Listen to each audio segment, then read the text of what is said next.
My summery dress. Is it 2007? Yeah. I know, I have to do it. I held up well, is it? No, I think I could get in my dress. 67, I think I weighed 90 pounds back then. He's been like, the speed of person two up on the. If she won the same.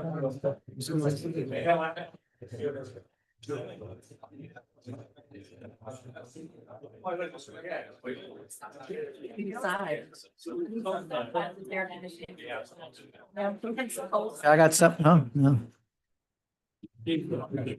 Okay. All right, it's 7 o'clock. I'd like to call the Nancock Town Council regular July meeting to order. Can we have a roll call, please? Debbie? Sure. Councilmember Figgy, Present. Councilmember Grubb, Present. Councilmember Holdren, Present. Councilmember Marino, Councilmember Knock, Here. Councilmember Pettit, Here. Mayor Foskey. Present. Okay. Thank you. The Pledge of Allegiance.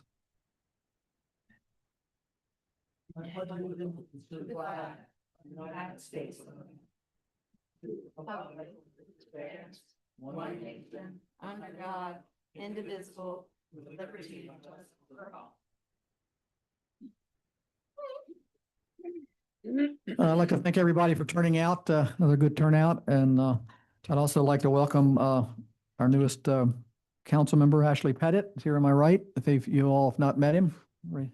Ashley is a Nancock native, and we appointed him to the council to fill the unexpired term. So he'll be with us until the end of next year, right? Yeah. Yeah, right. All right. Do I have a motion on the meeting minutes from June 9, 2025? I move to approve the meeting minutes from the June 9th meeting. Second? Mr. Mayor. Got to have a second here. A second. Thank you. Comments now.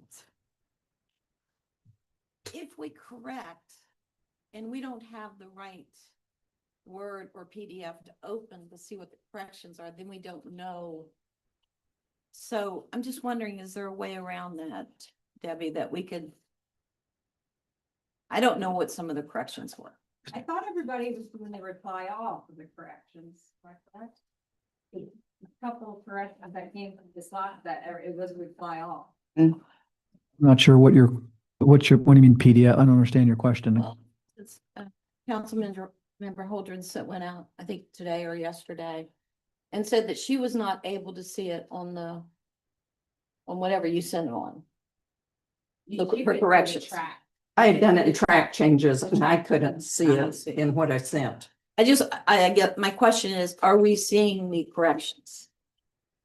Well, They should be in the packet, right? Depends on timing. then yes, they of course. are Right. updated before the show. And if you update them after the packet, I make the corrections and then load them on the website. Like, for instance, the motion you corrected was just to name the motion, okay. You just added drawing concept or something to the motion. Yeah. Right. Yeah, the topic of the drawing, yeah. And actually, there is an additional change that I just caught, which is that it was it was originally set for Monday, the 9th. It got moved to Tuesday, the 10th. The heading says Monday, the 10th, which didn't exist this year. Yes, thank you. Yeah, Okay, we have a motion. Are there any other corrections to the minutes from the June 9th meeting? just to clarify, Debbie, the changes that you were sent, have they all been incorporated into the final copy?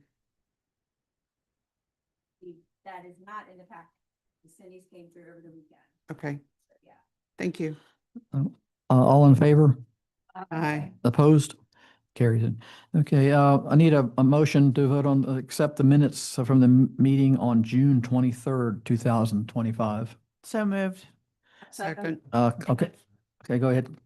That was actually my correction on page 2.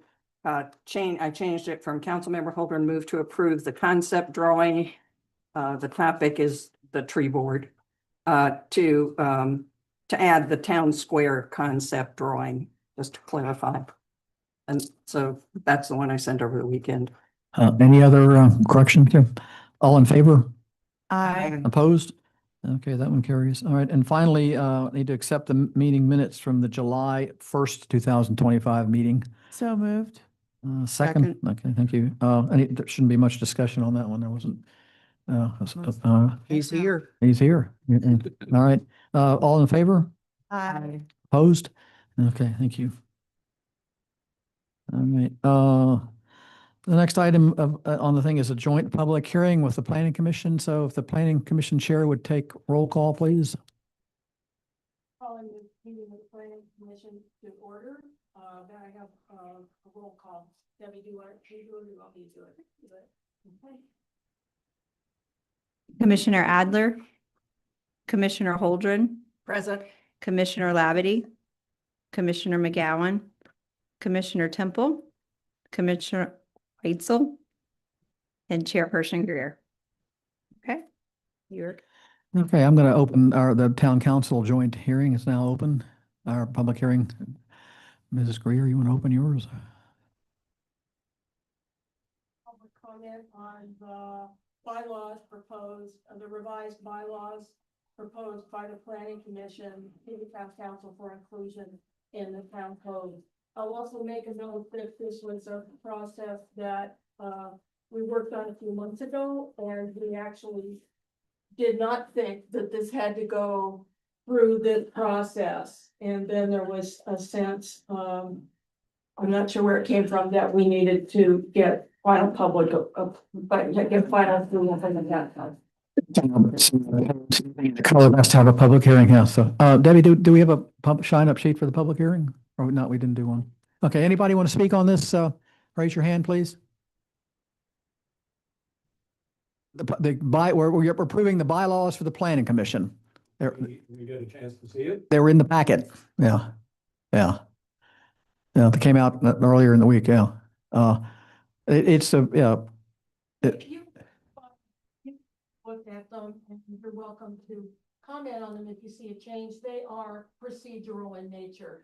How many members, when we meet, and so on like that. It's the sort of rules and what the structure of a meeting is, are the main aspects of it. But you're welcome to, if you find a problem with these, let me know and then we'll take that in consideration. And we're not substantially different than the old bylaws, correct? Yeah. There's few, yeah, but you can look at the old and compare to the new. Yeah. So does, any other comments from the public on this? Okay. Oh, go ahead, Mr. Mark Sinclair. Like, so what the differences were? Well, let's see, we changed the meeting time is the same, the mission's the same.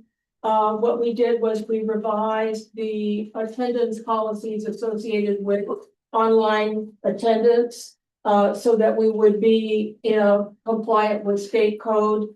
Sarah actually noted something that she mentioned to me in an email that needs to be refined a little more on that, but we've caught that. So it's about allowing people to vote if they're and what the circumstances are when they're unable to attend. So we wanted to be congruent with state code. The other thing that we did, which I think is different, was made the membership 5 to 7 instead of 7, so that it's possible down the road, when we've gone through the comprehensive planning process, if it seems suitable, we might reduce the numbers also depending on public interest. But those are the main things. Thank you. Any other public comment on this? Okay, I'm going to close the town council public hearing. You want to close yours? During the public hearings of the planning commission. Okay, thank you. All right, all right, moving on, there is no public presentation. We're gonna move on to public council action. I guess let's go ahead and adopt the planning commission bylaws. Can I move that? And yeah, you need to adjourn. Yeah. No, I closed the hearing. But you used the word adjourn. I heard it. Oh, I'm sorry. That would be bubbling along here. Yeah, we need to vote to adjourn. Move we adjourn. Wait, don't we have to make a recommendation? That's what I was. Oh, yeah, yeah. I was assuming, yeah, you're right. You do. Okay, you guys, yeah, you need to make a recommendation to talk to you. I mean, It's the update to the language about the electronic meetings that Sarah pointed out. You'll see it in what's attached. Okay, in the perfect. New copy. Okay. Sarah actually you want to explain what you noted that we needed to fix? I will when the time is right. Is the time right now or should we? doesn't make a difference. Go ahead. Okay. Yeah. Okay, it's paragraph 4 in the packet. It's on page 24. There are 3 typo kinds of things in the first sentence, which I will read with the changes I'm suggesting. A member of commission may participate electronically if he or she cannot attend due to 1, a temporary or permanent disability, comma, I'm adding the word or, other medical condition, comma, that prevents the member, apostrophe, adding member's physical attendance. 2, a medical condition of a family member that prevents the member's physical attendance, or adding the word if, the member is a caregiver who must provide care for a person with a disability at the time the public meeting is held, thereby preventing the member's physical attendance. Or 3, and this one doesn't change, but just for completeness, a personal matter and the public records, parenthesis, minutes, which opens with a parenthesis and closes with a bracket, reflects that fact. So that's one set of just grammar kinds of changes. The substantive change is near the bottom of that paragraph. An individual may participate in electronically in no more than 2 or 25% of the normally scheduled meetings if the reason is for a personal matter. How it reads now is the body must maintain a physical quorum for the meeting. The addition is that reading from the state code paragraph that's quoted below there, it says, let me find it again.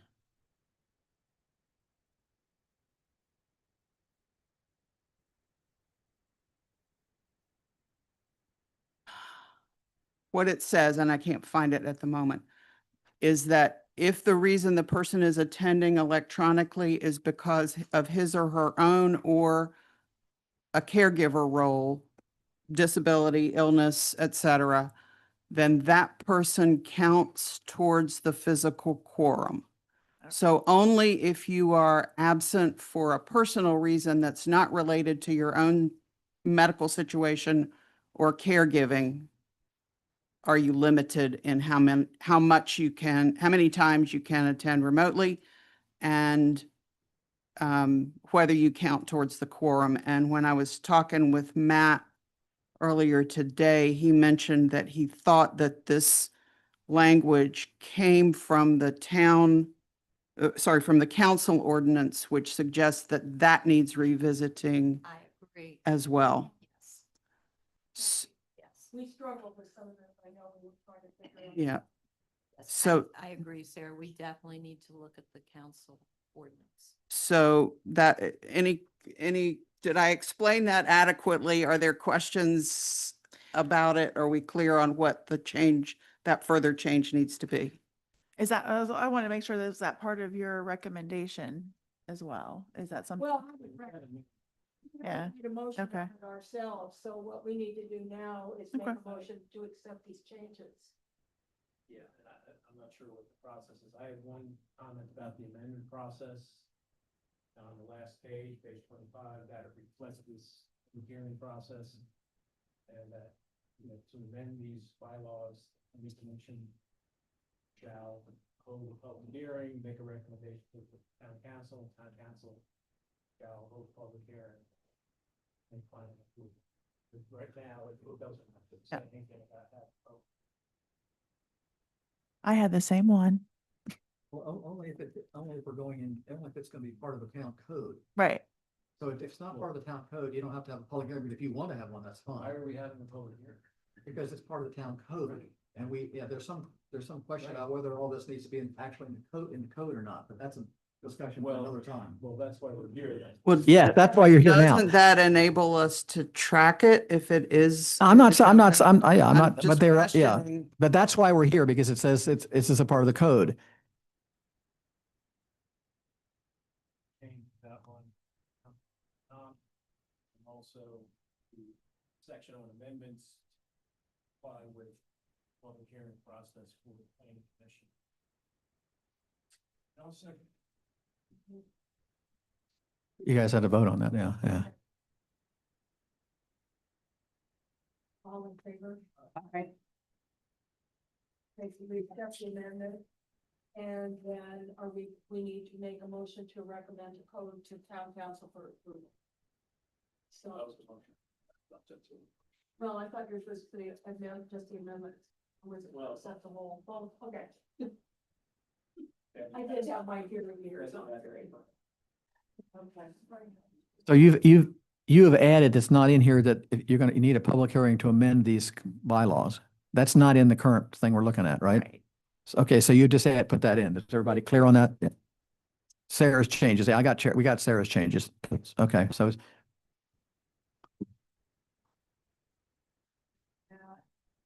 The new language, when it's put in the packet, be highlighted in yellow in the future so that it's easy for people to make comparisons. And that includes all the documents, because if you look at them online, the yellow will show up. And it would just make it a lot easier for us to compare things if we did that on all documents. all right, okay, all right, so you're, Just a little bit of pushback on that. When it's printed, that doesn't always come through legibly. General budget. okay.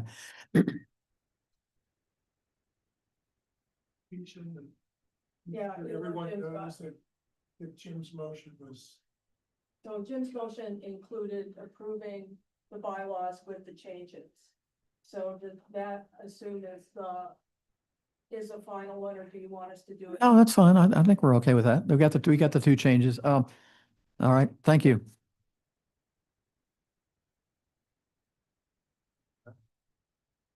All in favor? Aye. Okay, thank you. All right,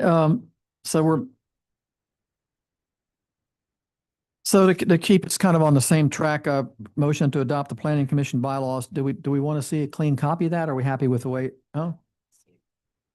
So we don't have to vote on that now. It's not an I mean, Well, I do have some potential suggestions and a potential amendment.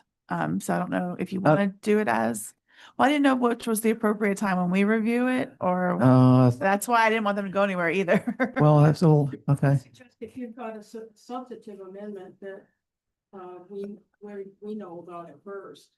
Yeah, it was just adding the word may under the commission may recommend candidates to the town council. That was all it was.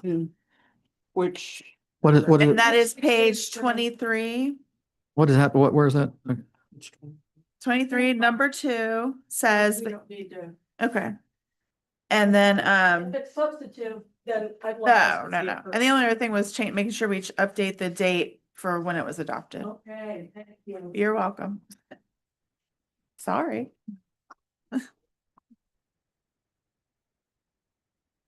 I also had. Not sure I understand this question sentence. All right, let's see.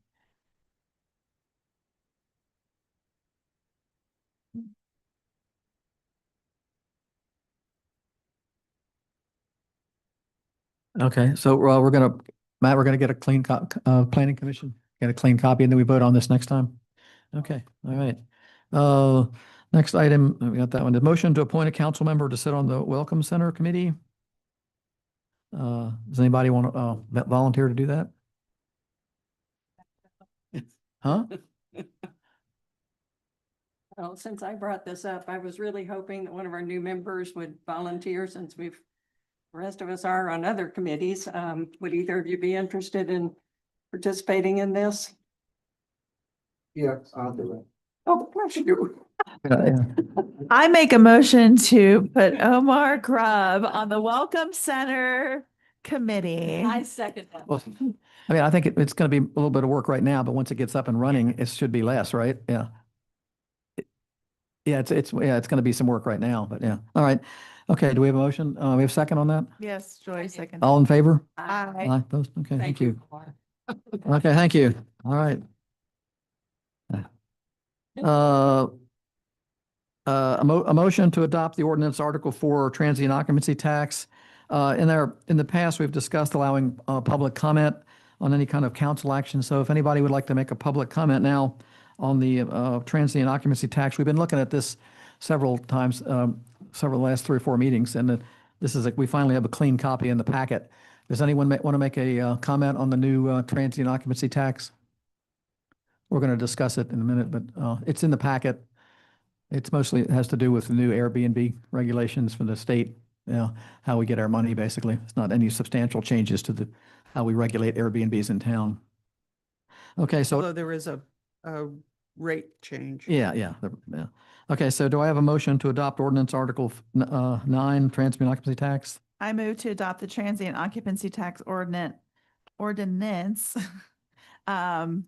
as presented with the following okay, that was just a side note for us.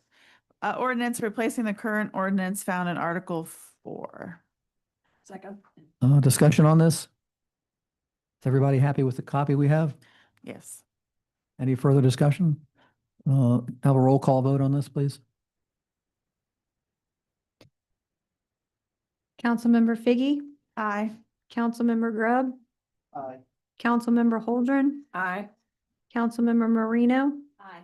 Councilmember Knock, Aye. Councilmember Pettit. Okay. Thank motion you. Carries. Carries unanimously.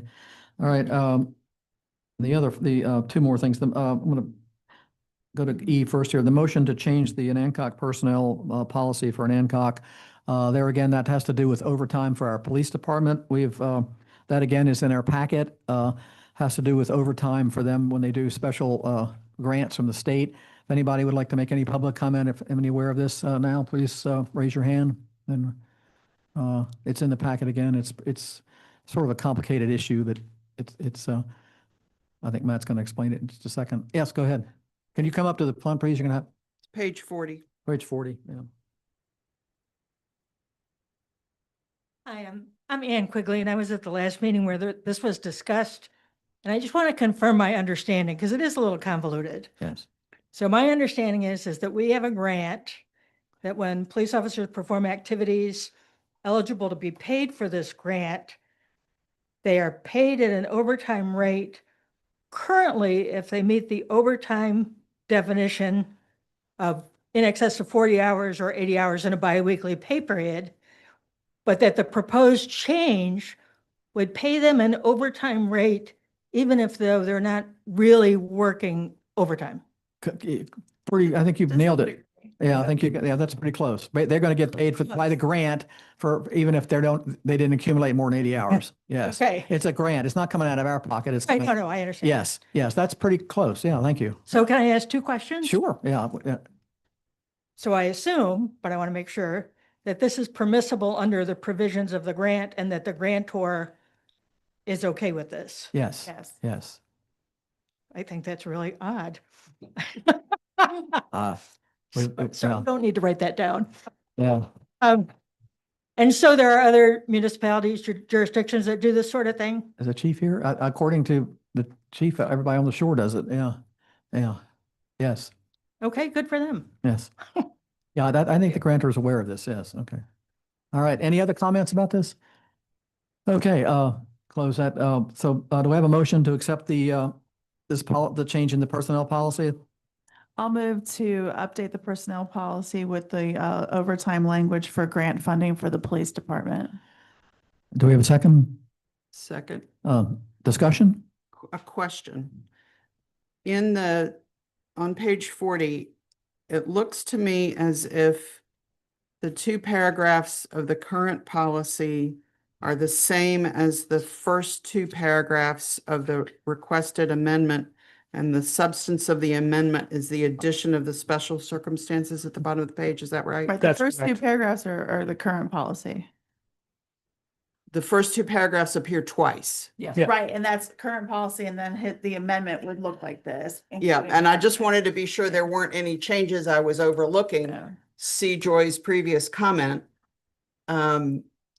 in those two paragraphs at the top of the revision. I had a question about extra duty. That's when somebody or a plan is working hired by somebody else under. The hospital would be a good example. The school is Yeah, another one. The school is another So one. they get paid through us. They and get we- paid through us, but we get reimbursed through the Right. contracting. And they would be agency. paid they would be paid at the time and a half. Well, I guess it depends on how many hours they have been, right? Yeah. That- Sorry, but what happens if the extra duty is over 80 hours? Then they'd be paid time and a half. And the contractor would pay that for the Right. town, Okay. yeah. Okay. And actually probably higher because you're including insurance and And all losing the jazz. cost of Yeah. employment, not just, Yeah. that would be Okay. great. All right. Any other questions in council about this? Yes. Yeah, the only thing I wanted to suggest a potential change on was under the grant funding one, where it says the police department's operation policy manual and not to exceed 1.5 times. In case there ever is a grant that does double time, why can't we just change the wording to the not to exceed the scope of the grant payment requirements or something to that effect? Well, we don't police, sorry about that one, but we don't administer the policy manual for the police department. So I have no idea what it says. Well, that's what I said, So if you made it if- specific that's to why I grant. said if it says the police department's operating manual and he puts 10 times salary, I'm stuck. Well, no, But that's why I said said, that's why I put this in here, that it would never go above time and a half, because that's our current policy, is that there's no double time, there's no triple time. Yeah, I understand what you're saying, but that's, But the intent is to pay what the grant will reimburse, correct? Yes. So couldn't we just leave that out? If you want to take the risk of the police department's manual governing the policy manual for the town, Under grant funding, we're just saying that it would follow the terms of the grant. That I understand. was grant, I've been doing this a long time, I not know. our funding. or what about not to exceed 1.5 times her current hourly rate or the terms of the grant? I don't know, something. I looked at the suggested language that the chief gave us, and that phrase is omitted. The Well, not to exceed phrase. Yeah, This their policy? this Their was, current Policy? yeah, this was handed out by the chief at one of our meetings when he presented it. So I can understand Matt's concern that if the police department's operation policy says one thing, they could put whatever, and we're mandated to follow that policy. That's what it says here. So, So I'm using extra words to make sure it's grant, whatever the scope of the grant is. and yeah, if it's but we need to double put some time, kind of, It's time and a half, so. no, I think we need to put some kind of guardrails on it, so it doesn't, I understand. okay, You so, don't think that the topic grant funding is enough? At the beginning of that paragraph on page Because it 40? does say when the working hours are funded by the grant. so I guess you couldn't pay anything more out than the grant give you, correct? Yeah, maybe that's questions asked and answered, okay. Right, but I think what Lisa's question is this language capping it below what some hypothetical future grant It is. might offer? It is. And it is. Yeah. Or we can just visit it at that point too, I guess, but, you know. Well, we have to have a public hearing again. Yeah. It's a little bit of an issue. Yeah. You know, Well, we have to do it. Yeah. So I need your pleasure on this one. So what the original wording from the police department is strikes the last, not strikes everything after not. What was your suggestion again? well, officers shall be paid at a rate found or pay rate found in the police department's operation policy and will not exceed the scope of the grant requirements for pay or whatever, something to that. Not exceed the scope of the grant requirement. And it ended right there. Yeah, so if they say time and a half, then it's Yeah. gonna automatically be their current. That sounds fine. current Right. Yeah. One I see. thing, I'd just like to chime in, the grant that we're referring to here says that the police department will follow our overtime policy. So that's what the grant will pay. And So- that's why this is in front of you, is because So We you're might- saying we're getting circular? we're getting circular. Okay. Well, we want to write it such that if the grant changes, we don't have to change this policy, right? That's fine. Oh, but I mean, I'm looking at the grant policy procedures. It says grant funding, highway safety grant shall qualify as extra duty law enforcement to be paid at a rate of time and a half. So currently that's what it is. so are we, how likely is that to change? You know, I mean, maybe we're worried about something that's never going to happen. Just trying to. Yeah, I understand what you're saying, but we're sitting here arguing, It- we need to come up with an answer, you know, so, maybe we just need, we have a motion on the thing. Does anybody, the motion is do we have a motion? Yeah, yeah, Yeah. I moved. Yeah, and we so- But I was gonna ask if you were amending your motion.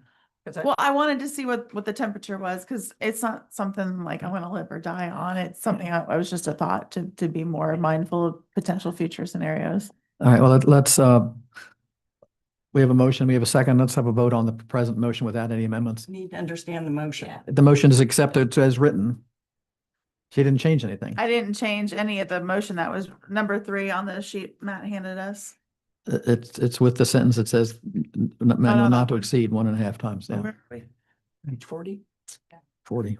Oh, here it is. I didn't read, did I read that? I did not read that. Either you have to amend the motion or we need to vote on it. Oh, I came up with the motion. What was the motion, Debbie? It was, I moved to, Accept it as, Yeah, your motion didn't include any amendments or changes. oh, it didn't. I just, so we can Right. sit up for discussion. So the Yeah, motion At this was, point, you could amend your motion if you wanted to include your. yes, I'm Suggestion. asking if you want to do that or we're going to vote on your, is that the temperature of council? Is that something? we haven't come up with an acceptable wording is the problem. Okay. So come up with a wording that doesn't get a circular, you know, then conflict with the How other about thing. this? The reading of that sentence, where does the sentence start? When police department personnel are working hours that are funded by a grant, officers should be paid at the pay rate found in the police department's operations manual and will not exceed grant limitations. But The But reason I'm suggesting that is because it's in a limitations section in the grant policy as it currently exists. And that's what that be, just no matter where the grant is, that's. Yeah. Well, with the grant. does that have a problem? Is that, we're still having a I'm circular? perfectly fine with Okay, that. all right, that, Okay, so I. You accept that as your I moved amendment? To amend my initial motion, including the addition of the language Cindy Holder get had that, Debbie? proposed. okay, okay. That's confusing. All right, can I have a roll call on this, please? We have a Do we second. need all a right. second on an amended motion? Sarah Yeah, I has guess so. already. Sarah, I seconded the original. yeah, and second I it will again. Happily second that amendment. Motion, please. Whoever has it. Is that you, Debbie, or you want me to read it? You could go ahead. Yeah. I'm reading it again, so. I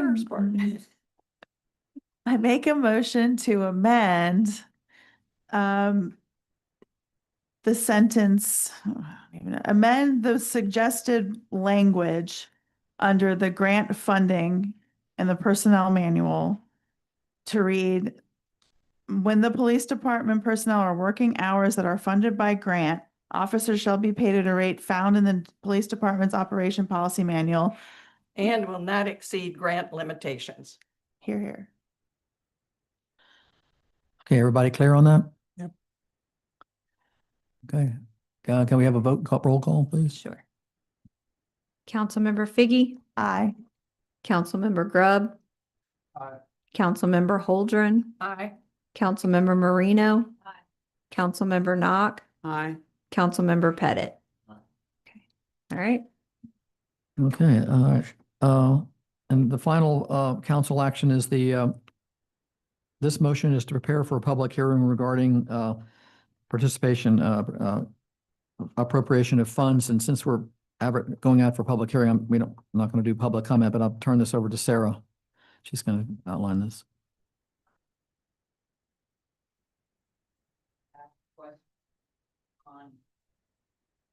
Well, we're not sure how this is going to proceed. Let council talk about it for a minute and see what their take is on it. Then, if we want to open to public comment, we can, Or somewhat, go ahead, Sarah. Okay. The concept here is to try to find a way to help the school repair the roof and replace the HVAC equipment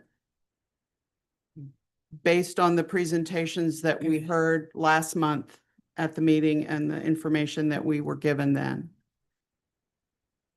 The idea is that if you look on page, oh, I wrote it down and it's hiding from me. Page 35. 57 of the packet, which is the reserve report. It shows that of the total cash and reserves that we have, which is $5,591,767 as of June 30th. That is required. It looks like page 52, but it's page 57. The total reserves required per policy are 2864168, which leaves almost $3 million of reserves that are not required and designated. So the concept is, rather than borrowing money at more expensive rates, to use some of those reserves, possibly, and this is what the proposal is, but there are other ideas floating around, so I'm leaving a little bit open. Using some of those reserves in a grant loan through the EDA to enable the school to do that work, to keep the town-owned building functional, keep it from falling into disrepair and disuse, and make it feasible to continue as a functioning entity in the town and a nice place to be. There are two different time periods here on the loan part, and that is because of the lifespan expected for the HVAC equipment versus the roof work. For the roof work, it would be a 40-year loan for the portion that would be the loan, and it's listed on page 32 if you want to go there. For the HVAC, because that equipment has a shorter lifespan, that would be a 15-year term. We are, this is, the idea here is to recruit the EDA to create a revolving fund to help other nonprofits after this is finished. So for instance, if the blacksmith shop needed work, that this could generate funds that would be available to that. Talking about town-owned property. Town-owned properties or nonprofits. So similar, it's similar in a sense to the way that the loan is set up for the Lilliston building, although in that case, the money came from an outside source. In this case, the money would come from the town. And have something that could continue, that the repayment from the school could continue to generate capital support for other nonprofits in town. So that's the rough outline of it. And so this is not just town-owned property? It says on a town facility Yeah, here. okay, I'm sorry. Yes, you're right. Sorry. So, It's not, it's only available for town-owned properties. okay, Is that correct? yes, that's correct. And I, Yeah, In the motion. yes, it is. Yeah, it said on a town, yeah. So there's only several things that the town owns. So the school, the blacksmith shop, this building, like the water tower, things like that, yeah. the Welcome Center. Welcome Center. I forgot about that. Yeah. Yeah. All right. So, all right. So, and because of the amount of money involved, it would require a public hearing. So the first question is there an appetite on the council to set up a public hearing at next month's meeting to pursue this? About this before you. Let's have council comments and I'll come back to you. So let's not let them weigh in first. Go ahead, Lisa. Yeah. The only comment I wanted to make was looking at the financials. The town just completed their last fiscal year and brought in $678,000 of sewer revenue, actually netted it over the expenses. And so that almost completely funds that 800,000 right off the bat. So if you think of that, because that's almost found money, because that really, we shouldn't still be in that business, but we are. So I wanted to just kind of express that point of view as well to town council. That would certainly not be objectionable to the school.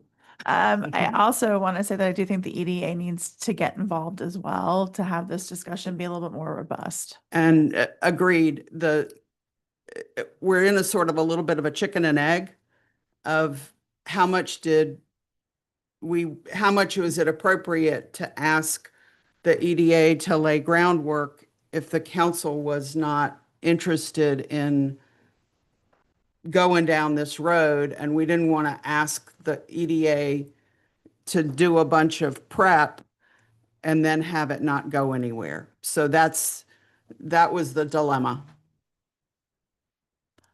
I'll be happy to do a public hearing and discuss it further with the community. The EDA needs to meet and talk about it before you have a public hearing. Yeah, well, we directed the EDA to do the Lilliston Fund. We didn't have an EDA. We directed them to do that. So that's yeah, but I mean, they have no, yeah, we need to talk with the EDA. That's a question, but I think we should set up a meeting with the EDA. I don't.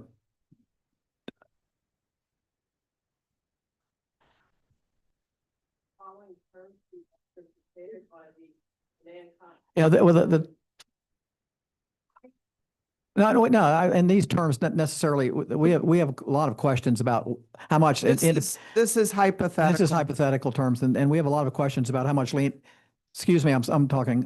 It seems like we have a lot of questions about how independent the EDA can be with this and what they can do. So I think we need to get together with the EDA and the attorney and, go over this, but at some point.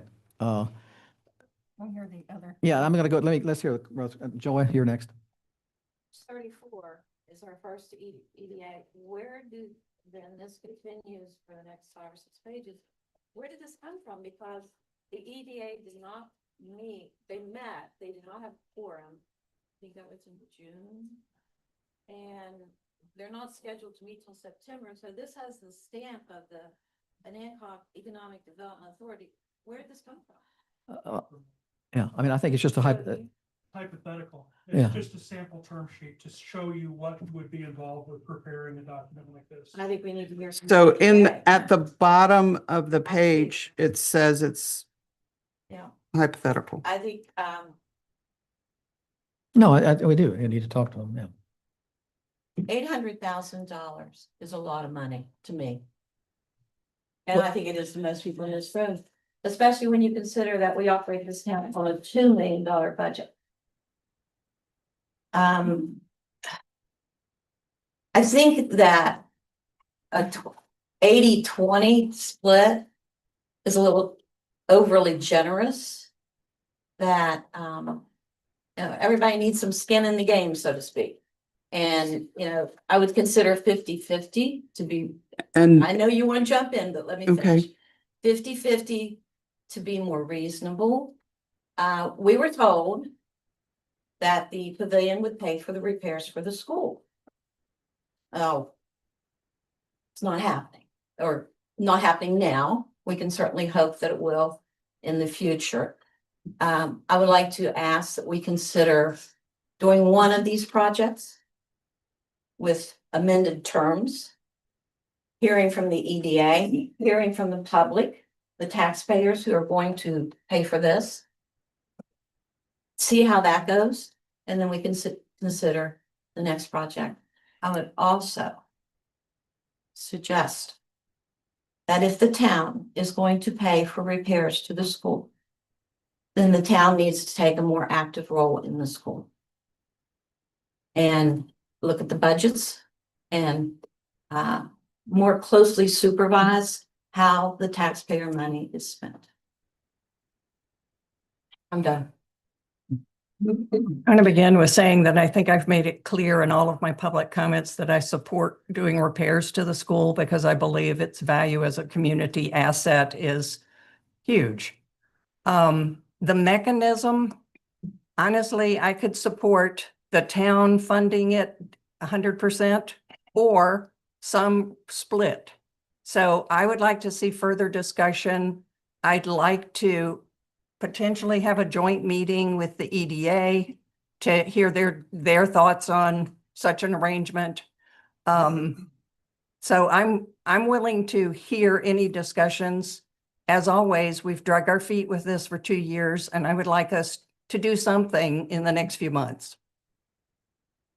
The only comment I'd like to make is that the reason why we're not talking to the EDA, there's no point in talking to them if we're not interested in appropriating some money, because they have no money. So the question is, that's one reason why they're not hitting the loop, because if we don't do it, there's no point in talking about getting the EDA if the council is not even remotely interested in this kind of project. So that was my question, if we can get if there's support for this to move forward, that's we don't have to have an official vote, but if we move forward to EDA, we need to have some support that people are going to do this, or are interested in doing it. Yeah. So to a couple of your things, your concerns, Joy, the reason for the split being what it is that the original draft was for 50-50. And the repayment was going to be more than the board of the school felt responsibly that they could take on. It was going to be $2,700 a month after the initial 2-year interest only. And because of the delays in the bringing online of the pavilion, that revenue stream has not developed. We hope that it will, maybe starting next year, but that's gives us another winter to get through to hope that the bottom doesn't rust out of the boiler and flood the building and render it unusable. So Do you consider to be the most important, the roof or the HVAC? I'm going to look to the, Who are we looking to? Rick. Well, they're both critical, because if we. I'm asking which is most important at this point right now. I would say overall, I think it's the HVAC. Because we don't have air conditioning in the building. And it's often in the summer, very difficult to manage with individual tenants using their own air conditioners to try to cool the building. We lose the furnace, which is going to happen at some point. it's 103 years old. You know, we have nothing. We get the Mitsubishi systems, which are the exact same systems that are on the Williston building. Then we have the ability to have heat and air conditioning. So, All right, you still up? I think those were just to say again, and to echo Cindy, what you said, it seems to me that it's in the town's interest to keep the building viable. And whatever way that we can find to do that, I want us to pursue before that bottom of that boiler rusts out. And so that's the reason for trying to move this, so that we can go into this winter with a hope of having a solution. Sarah, you had mentioned other ideas are floating around. The thing Lisa mentioned of using the sewer revenue Well, that's still part of the, as a, It's all taxpayer money. well, that's still, Well, that's the reserve. That's That's a a- fee for service. That's not That's a- taxes. Sarah, I do have a question. Yeah. What is idle cash reserve? I don't know that we have an idle cash reserve. We have cash do. It's on, reserve. it is. And reported that way for 5 years now. So it's the cash that Okay, I'm is- on page 57. right, the top line of the table. Sorry. The top line of the table says cash reserve savings account. Yeah. That's the idle cash. Just means we had extra money and we put it in the savings account, Undesignated for another. undesignated for any other purpose, right? Ashley? I agree with the,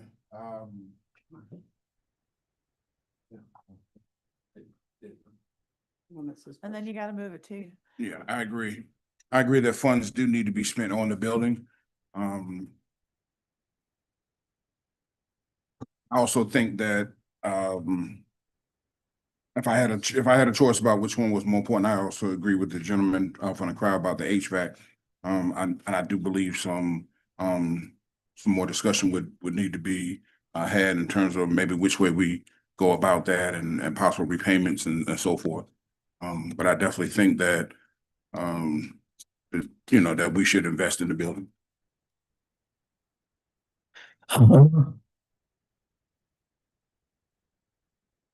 well, I kind of agree a little bit of what everyone is saying.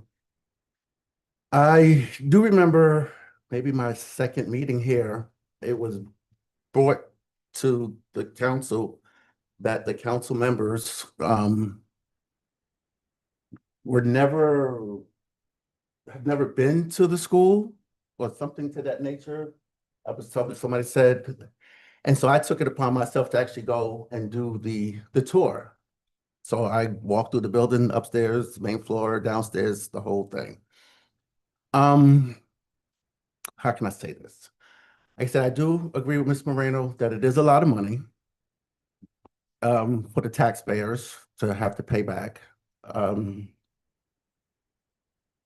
I do notice the school needs work. I do agree that we should help the school. But the way I feel, like the gentleman said, the boiler is 103 years old. What's not to say that once they get in there, start banging and hammering, other stuff starts slipping and falling, falling to pieces, so to speak. I think that maybe we should do one thing at a time, just to see what else might start rocking, chipping, falling, slipping, whatever the case is. Like I said, $800,000. I walk past that school Monday through Friday every day. And I don't see a lot of cars there on a regular basis. And I don't think it would be fair for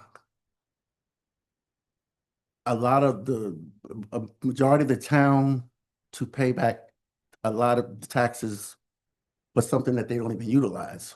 I'm not saying I'm against it now. Don't get me wrong. Because, you know, whatever you do, you can't make everybody happy. But we do need to kind of, take it slow, actually, you know, like I said, one step at a time, instead of taking all the money and say here, and then let's say they get in there and start banging on the roof and other stuff, the walls start falling down, you know, like I said, I actually walked through the building and some of those walls look a little shaky to me. You never know what's gonna happen, you know, I say one step at a time. I do believe the school needs the help, whether who owns it, the school or the town, whoever, you know, kind of asked my mother about this thing because my mom was one of the first Black people to go to that school. So I asked her about it. She was like, well, Omar, you know, you do what you think is right. And so, like I said, I'm just saying that I think we should take it slow because you never know. Once you start getting in there and banging around and we get all this money to the school to fix everything. And then once they start banging around on the roof, who's not to say one of the other walls might fall down? Or the pipes might, you know, something, anything. That building is not made to deal with all this new equipment that they're trying to put in now, so to speak.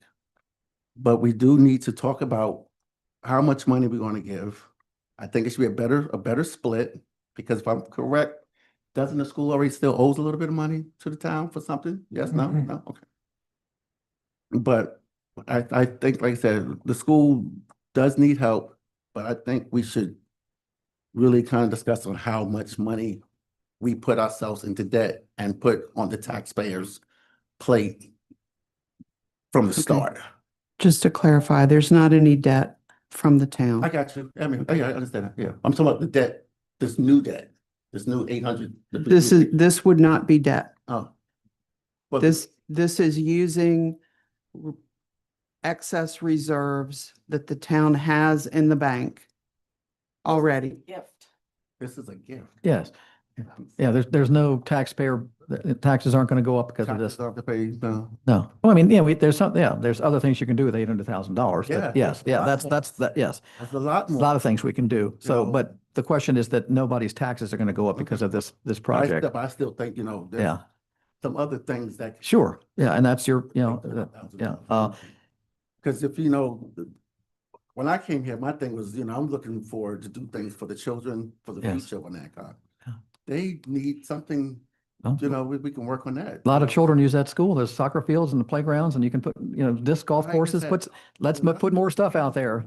Came through these streets every day and I talk to the Yeah. kids and ask them about you know what they say about the school? They say that's for old people. Well, That's what are they you out say. there when they're playing soccer? Educate them. They've been playing soccer out there all week. Yeah, they've been, It was 4 people out there. It was like one guy training like 3 other kids. Uh-huh. Like Monday. well, when I was the soccer league president, there were 300 kids playing soccer every weekend out there. And that's How long something ago was that? 20 years ago. 20 years. Yeah. But that's nothing, we can't bring it back. I mean, no. Yeah. Yeah. So anyway, huh? Just had soccer camp last week. Yeah, there's that, yeah. Yeah. And so anyway, let's move on. So we need everybody's had a chance to talk. We need to, next steps. Mr. Ray, Yeah. Mr. Speck, you are our financial manager, Mhm. and I'd be interested in your thoughts. I personally don't think this, if this was strictly a fiscal decision, how would you weigh on that? I would ask the town council to have a quorum, give me my decision, because I can't appropriate funds. All I can do is count them. Understand? So you- I would thwomp that back at you. Yes, that's correct. And so, Sarah, this is your, so where do we, Okay. uh, I move that the town council instruct the town manager to prepare a public hearing for our next normally scheduled meeting to hear public comment on the town appropriating $800,000 from the idle cash reserve fund to the Anacog Economic Development Authority to create a donor-advised fund named Grant/Loan Property Capital Fund, whose purpose is to grant a portion and loan the remaining portion of the funds necessary for an infrastructure project done by a business or nonprofit located within the town limits of Anacog on a town facility. Capital is any tangible project with a useful life of longer than 5 years. The grant can be up to 80% of the total project quote plus a 15% contingency. The loan is the net difference between eligible project costs and the grant. Okay, do we have a second to that motion? Second. All right, discussion, that same discussion we had before. It's an awfully long motion. Honestly, it's very difficult to understand. Did you have advice on how to, I mean, is this from our attorney? The attorneys reviewed it. Yeah. And Woof.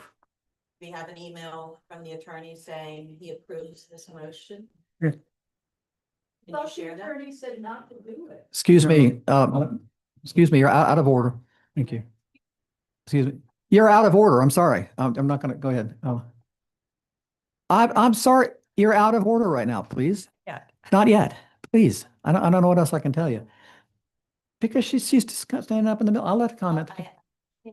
Yeah. You're saying we. You're, Then we're gonna hear public. we're voting on a public hearing, nothing more than that. They're nothing more than a public hearing. We're not voting on any appropriation or anything. We're just going out to a public hearing and then we'll hear for all the public comment we can want to hear. So nothing's being decided here, just to go into public hearing. And if you want to have a special meeting between now and then to talk to the attorney, to hear about the EDA, there's a month between now and then. And if we decide to change our mind, all we're doing is going to public hearing. There's nothing's being decided, okay? Yeah, so that's the motion. Yeah, so, and. But I also suggest that we talk with the EDA prior to public hearings on this. There's something about this that bothers me, that they haven't been formally involved in it. To me, it's just kind of impolite No, that's. to not coordinate with them. So the conditions are EDA. Attorney, what else? We've listed several here. I think meet with the attorney. Yeah, I think we should definitely meet with the attorney and the EDA and at a public meeting, to discuss it. Oh, we can do that. Yeah, no problem. Yeah. No, I don't have any, we're not spending any money here. We're advertising. And if you don't, it's up to the council. It's not my decision. I think we need more information. I really do. Well, I think we need to move a little slower, Sarah. This is a big thing, and you know how much it's tore our community apart for so long, that if we just take a breath, slow down, gather more facts from the EDA, the attorney, and other parties, I think it will go much better for everybody. A motion on the floor, so we have a second. So any more discussion on it? Yeah, I don't understand the scheduling. Can we delay having the public hearing until we can do the other two things? It's up to you all. Yeah, sure. Yeah. Because I mean, there's We nothing just have in a here yeah. about when all this happens. Well, no, the public hearing is at the next meeting. That is, at our next normally scheduled meeting. That's the only scheduled thing. Yes, it does. Yes, it does. First The line. second line. First line. Up next. Yeah. I think we have a lot of work to do. Yeah, I guess the question is, are we even interested in pursuing this farther with the school? And so that's the first question. There's no point in involving the EDA and going any farther if you're not interested in support and possibly looking at this. But if they, yeah. This is a very detailed motion. Okay, well, Can we- it just, you have to vote what you want. Yeah, I mean, we can have we want to have a special meeting in 2 weeks with the joint, and then we can proceed. It's up to y'all. I disagree. Joy. I disagree. We've played this for 2 years. We've worried about the boiler giving up. And at some point it's kind of hanging over our heads like a dark cloud. So I think there is some urgency to get this decided. I am out of town the week of April 11th, if that's what we're talking April? about doing. Hope you're not talking about April. It's the other Emma, I'm sorry. Gosh. We needed that laugh though, Lisa. Well, we have a motion on the floor here, so let's, But if we're amending it, are we still gonna try to, so would you consider amending it, saying to no later than the September meeting in case we can't get all this ironed out beforehand? My concern is that with the EDA's schedule being quarterly, if we miss the EDA's September meeting, then unless they chose to have an extra meeting, and I don't know if their bylaws allow for that, it would be December before they even took it up. So Okay, but it does sound like we need to have some conversation with them no matter what. Absolutely. Prior to making a decision. I don't Absol- see why we can't formally ask them to have a special meeting. We can. Sure, I don't think there's any problem with that. Yeah. Write them a letter and ask them to have a meeting X date or Yeah. suggest a date prior to our next meeting. Sure, we can do that. Are you willing to amend your motion to include all that, Sarah, somehow? Yeah, I heard that, Mark. I included that we have a session with our attorney on this. Yes, definitely.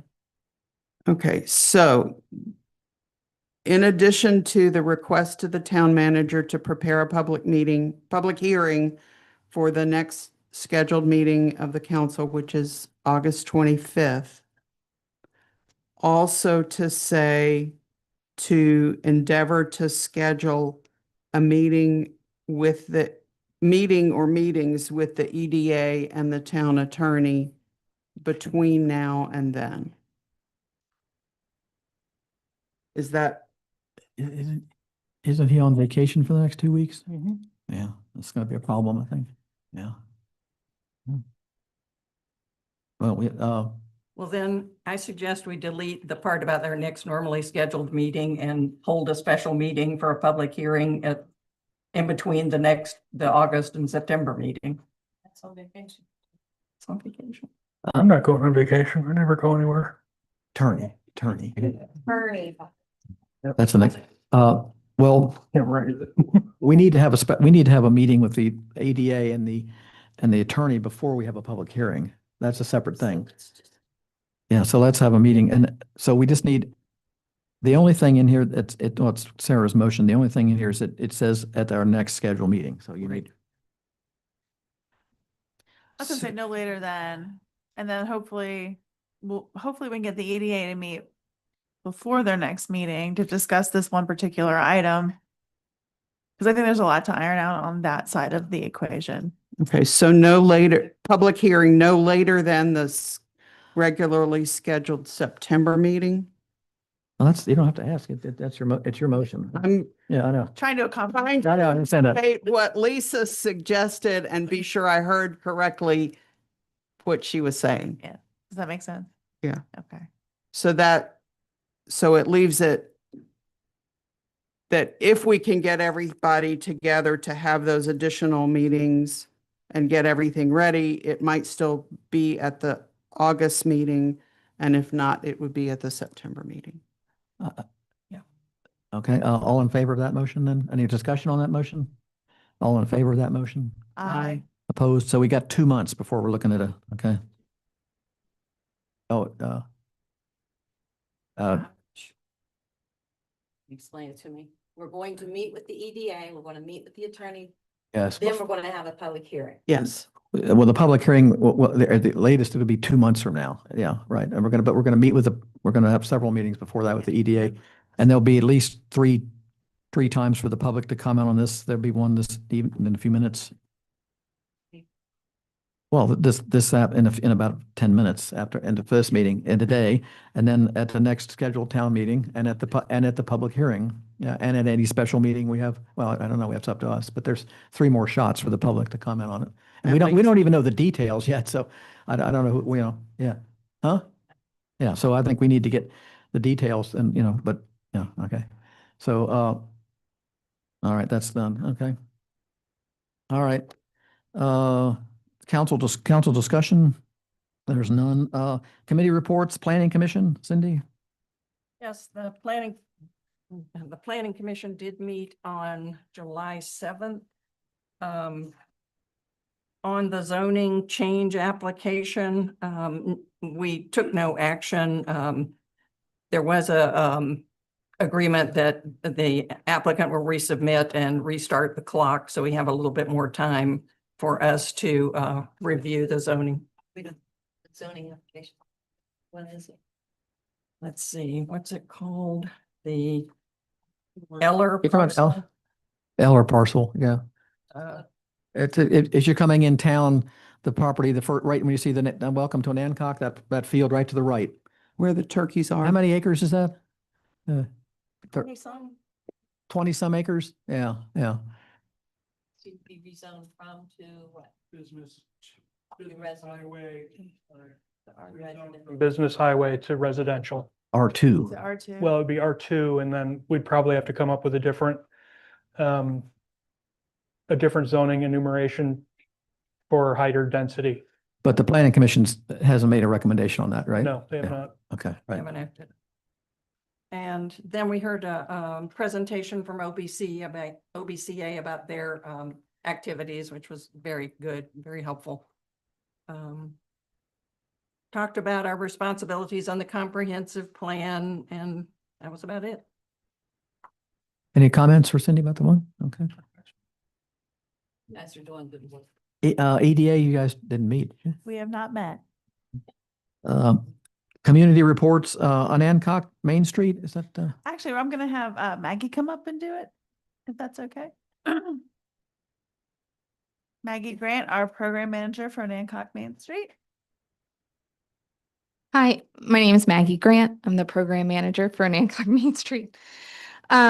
So some of you may have seen in the Shore Daily News and or on Facebook that OMS has been awarded $50,000.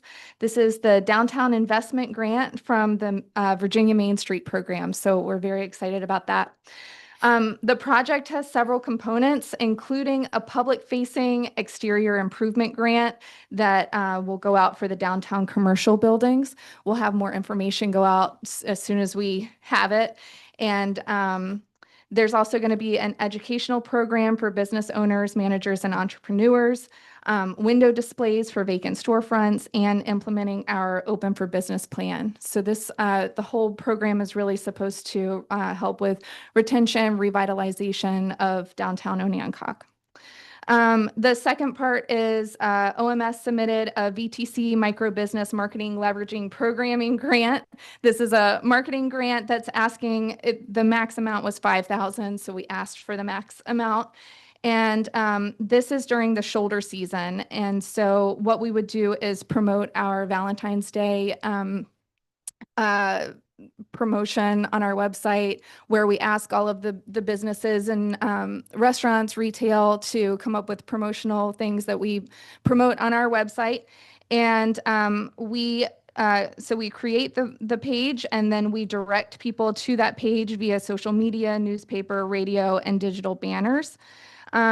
And then the second part to that would be that we would like to put a billboard on Route 13 in the Salisbury area, because the grant says it has to be more than 50 miles away. So we thought Salisbury area would be good. It can target Maryland residents, holiday travelers, and snowbirds from the Northeast that are driving south. And they will see the Onancock, Experience Onancock sign, hopefully go to our experienceonancock.com website and see all of the shops and restaurants that we have year round. Third, OMS used marketing funds from last year's VTC grant to submit a quarter-page advertisement in the fall edition of the Virginia Living magazine. This is the final expense, and we'll close out that grant, but take a look at the September-October edition of Virginia Living magazine, and you'll see Onancock. Okay, lastly, we were awarded $10,800 from the Virginia Tourism Corporation for another marketing leveraging program grant for the fiscal year of 2026.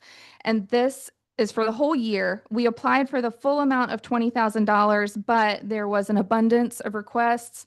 Over $3.5 million were requested, and they only had $1 million to give away. So we were not granted our full $20,000. We were only granted the $10,800. But with that said, the town council did approve $20,000 for OMS to use as a match for this grant. And we're asking the town council to still release the full amount allocated, which exceeds the required match, but it allows us to fund our marketing initiatives. With the full $20,000 from the town and our $10,800 from the Commonwealth, that gives OMS $30,800 to use for advertising the town and all of its businesses. That means that we can fund 77% of our advertising initiatives instead of only 54%. Our marketing will be a mix of paid social media campaigns and digital banners that are curated and managed by Advanced Travel and Tourism. Last year, we used them, and our marketing efforts resulted in almost 100,000 users visiting our website, which is experienceonancock.com. And it showcases all of the restaurant shops and things to do in Onancock. So that's it. Questions? Oh, Lisa, did you have a comment? Does anybody have any questions for Maggie? Well, we need a motion. Main Street needs a motion if to continue to to release the full $20,000 allocation that that you all approved for this fiscal year operating budget. I thought we'd already voted on that. You voted to as a grant match, but we didn't get fully funded, so we don't need the full 20 as the grant match, but we still want to take the full amount so that we can fund 77% of what we originally wanted to fund with the money. So it's fine if you, I don't know if we need a motion or how you want to do it, but I just want to make sure that the council is okay with us still getting that full 20 for the same purposes. Okay. I don't know how you want to do that. Something that didn't get. No, we got something else. we got a portion of that. Yes. And so the required match is only 10,800. The town council has appropriated $20,000. We're asking that you still release that to us for the same purposes. It's just, we don't need that extra to match the grant. But it's also going to the same program What year is it coming out of? this year, 25, 26. 26. Okay, it's a new item. Okay, thank you. All right. We probably need a motion on that. Yeah, I would think. We've already, okay. Yeah, so at what point, how do we do that? When do we do that? Now, so I can sign my contract and get started. Yeah. Not mine, but a Main Street's contract and get started on the marketing online. You marketing. finished with your report then? Okay, all right, great. Oh, you, Maggie. thank you, Maggie. Yeah, okay. Yes, we're going to be doing some videography. We're doing some paid social media campaigns. We have banner ads. We're doing one blog. And Maggie, help me out if I'm missing something. The digital banners. The digital banners. But and it's then- a social media campaign for the entire year. Yeah. This is very little money for the social media campaign. And it directs everybody to our website so that they can see all of the things too. So this is tourism. Yeah, we absolutely. And it's for the whole town, For the not whole, just yeah. the Main Street district. This is where we advertise for everyone in town. So the appropriation, okay, come up with a motion then. So my suggestion motion would be that I move to release the allocated $20,000 as the Main Street grant match to the Main Street or Onancock Main Street organization. Something like that. Just go ahead and release the full amount. So that's budgeted already for this year. Budgeted, there's no change in that. So, all right, no. I'll second the motion. Does that make sense, Debbie? Do you want me to go through it one more time? I need that. Well, that's what I didn't know. We wanted to. I thought,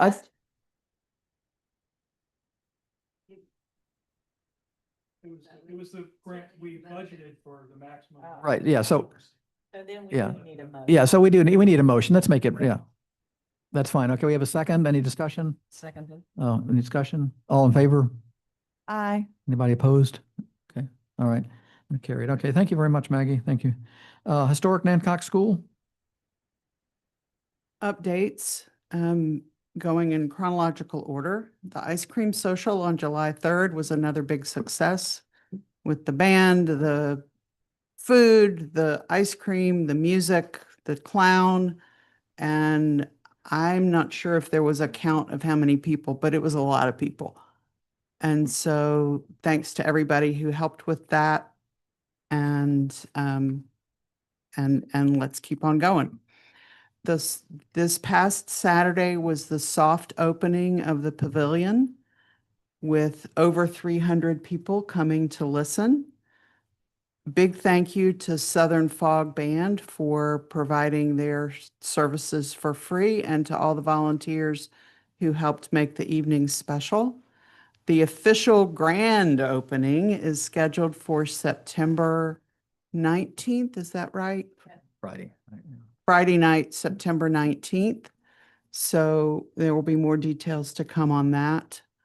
And that will be Phil Rhythm and Johnny Moe. And Wine Wednesday, sorry, I'm jumping around time-wise, even though I said I was going to go chronologically. Wine Wednesday will be August 6th, so you're invited for that. And we've been working on trying to get together the details of the plan that we just talked about for moving ahead with working on the HVAC and working on the roof. So that has taken a lot of brainstorming and effort and what ifing and trying to get that ready. So thank you for allowing that to begin to move forward. Any questions? Okay, thank you. All right, sale 250. This is the first report we've had on that one. Yeah. I Debbie? thought you were gonna do it. We talked about this. Why don't you tell them what?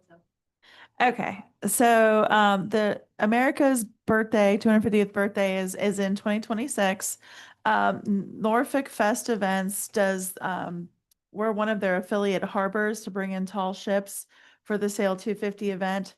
Cape Charles is having one the weekend after ours, but we're the only two on the Eastern Shore that will be having a Sail Fest event like Norfolk as an affiliate harbor.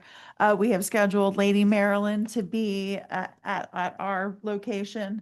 Debbie has been working on some grants. She got a partial grant to help fund the boat.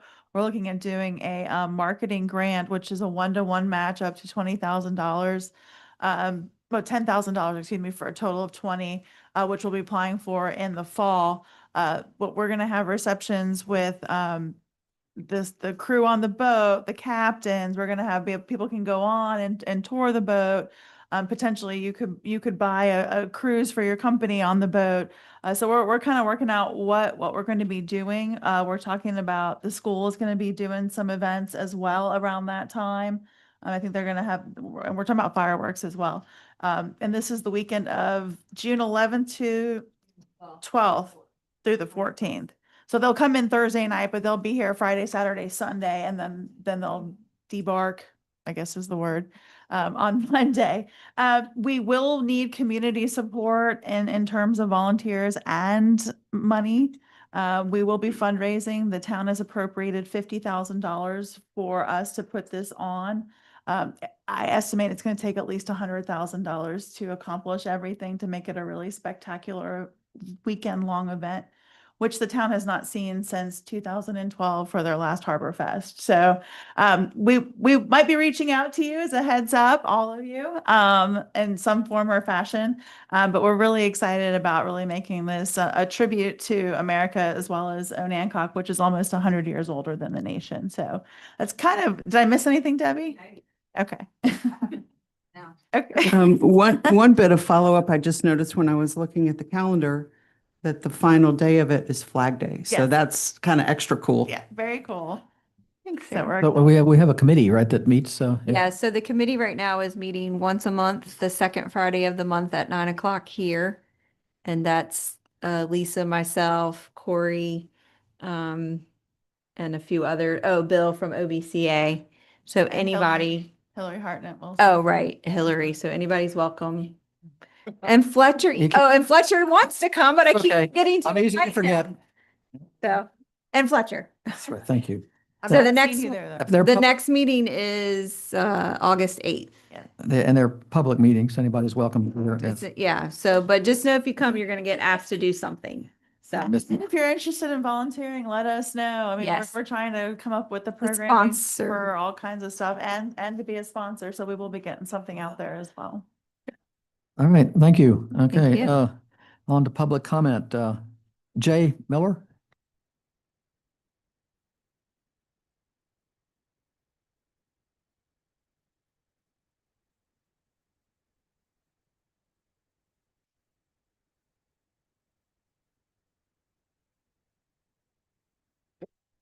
I'm Jay Miller. I live on Market Street. I've already heard, and I'm hoping that's true, that the rezoning by the developer request has been postponed. Is that right? I can speak to that if you want some. Yeah. We have asked him to reapply. We have a clock we have to follow. Right. Okay, and this is a request to go from business highway to R2. We have had a lot of the planning commission has a lot of questions about his proposal. Which you would I probably should, I can't go into it now, but we'll be talking about this at the next planning commission meeting, so may I recommend, Jay? Yeah, I'm going to come to that. For those of us who are talking about, and this is the same developer who's already doing the 450 structures farther up I guess that's east. He's back again. He wants to put, at least this time, about 150 townhomes and duplexes squished on that 26 acres that we just earmarked here. In order for him to get that many on there, he's not going to want to get an R2 designation. He wants to get something else because the amount of townhouses that he wants to squeeze on the property then won't fit on the R2 designation because the plots of each individual one are going to be too large. So apparently he's going to want the planning commission to invent a new one so that will accommodate that. I don't think that's right, but I want everybody to know that this is what's happening. And secondly, unlike last year, when we were supposed to have had a town hall meeting to discuss that development, it was already done after the fact. So the zoning was already done. The whole deal was signed, sealed, and delivered. And then the town got a chance to supposedly ask questions. But what it ended up being is the developer stood up here, and I was there, and I heard it, and he gave a dog and pony show, and we weren't allowed to ask him any questions, even the simplest ones. Where's all your, where the sewer is going to go? Where's the wastewater that's going to go into the storm sewer? Where that's going to go? How much water are you going to get? Are you going to be digging up Market Street in order to connect your side to our side of the water? This is like generalized infrastructure questions that we never got a chance to ask. And it would have been too late anyway, because that deal was already done. So what I would like to see this year is that for this particular project, that we all get a chance to chime in. We would probably need to get the developer here. It would be a good idea, and stand them up here, and we can do questions and answer, have a real 15 town seconds, hall yeah. before everything is signed, sealed, and delivered. So that's what I would like to see. And I'm hoping that there will be enough groundswell here in order for us to do that. Okay, thank you. Yeah, this is in town. That the other one was out. We had no control over the other one. This one would definitely. Well, I can guarantee you that there's going to be a lot of public input on this one. Well, It's the best- totally different. We didn't have any control over the other one. That was in the county. I just want you to understand. Yeah. So, yeah, Well, we never even got a chance. it was county. I mean, yeah, I understand what you're That saying. was the excuse. This year, This is town property. This is town in town, and Fine. believe me, you're going to hear a lot about it. Yes, you are. Yeah. Thank you. Yeah. All right. Thank you, Jeff. Jay, Tara.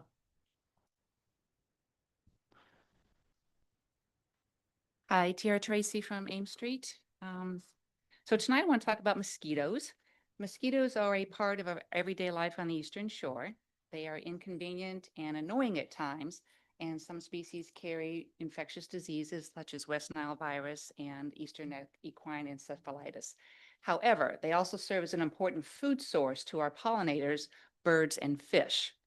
The spraying process can harm pollinators in our yards and gardens. It is important that we balance our needs for safety with the needs of a healthy environment. The town currently uses an adulticide to control the population, but this provides only a temporary reduction, requiring retreated applications. The spray kills adult flying insects. Unfortunately, that also includes fireflies, ladybugs, and dragonflies. Mosquito larvae continue to hatch every 3 to 5 days after the eggs are laid in stagnant water, repeating the cycle. The most common suggested method of mosquito reduction is to control the source of larval hatching by eliminating standing water required for the larvae and to maintain a healthy population of mosquito predators such as dragonflies, hummingbirds, bats, and some birds. If the risk of disease arises, a targeted spraying program becomes more supportable. There are many ways that residents can take actions to significantly reduce their exposure to mosquitoes. These are non-chemical and either free or inexpensive to implement. This puts control into the hands of home and business owners in town and can be a fun and educational family activity as well. I have worked with two of our town residents, Nancy and Dana, to put together an educational brochure about how to reduce mosquito populations within our town.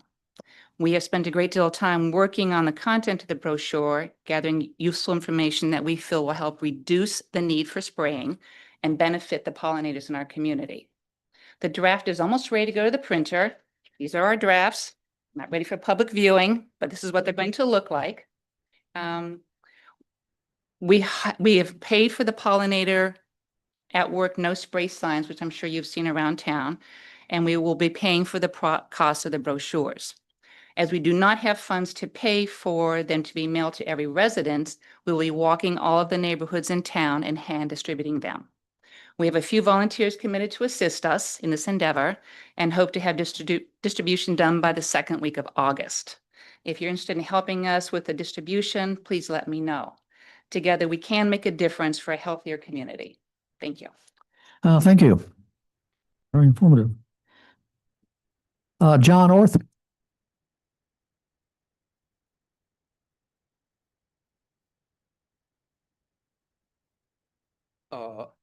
I'm John Orth. I live at 85 Market Street, and I just had 3 questions I had prepared that would relate, and I'd like to have them considered at the meeting that you'll be having about spending the funds to refurbish the schools, do the roof and the air conditioning and heating system that you were discussing earlier. The number $800,000 sticks in my head, so that's the number I'll use that I've heard earlier. So my first question is that I know that there's a great deal of personal attachment and care for the school throughout this community. And I understand that, and I support that. And I also am very sympathetic to the artistic endeavor. But I have my first question is, does the Arts Center in its present state generate enough, as much funding to the town and benefit to the town as over a 10-year period, let's say, the amortized period of this $800,000 loan? I understand that it's in 2 different sections. One's a 40-year note and one's 15-year amortization. That's my first question. And I would just ask these questions to be considered at your big meeting. And I'm sure that these are the sort of issues that you'll be addressing. My second question will the funds that the town will be expending through the EDA, if that is indeed the form that these funds take place, to improve the facility, will they be recouped over time by the town in higher rents from the tenants of the school? Now, I also understand that the tenants per se of the school, they pay the HOS or the FOS, I'm not quite sure which. The town lets the school lets that organization occupy the school for $1 a year, if I understand it correctly. That's a fairly typical arrangement from what I gather. So my third question is, will the town ever be updating the lease agreement that is in place now, under which the HOS or the FOS, you'll forgive me for not knowing which one actually pays the $1 a year lease.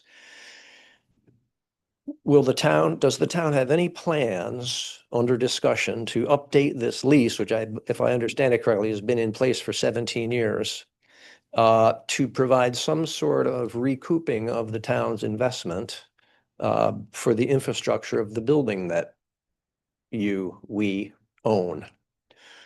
And I have another question that I just came into my thinking about in the discussion of the Onancock Main Street with the $50,000 grant that we received, or that OMS received.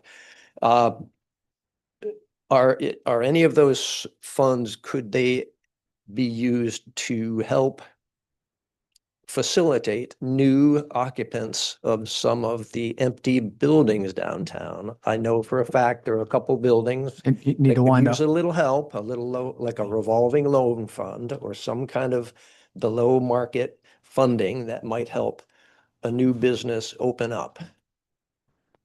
Thank you. Thank Those you. are my 4 comments. Yeah, address the Main Street.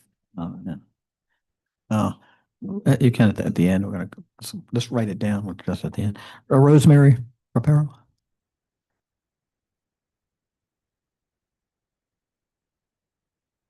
I got a couple things to write down too.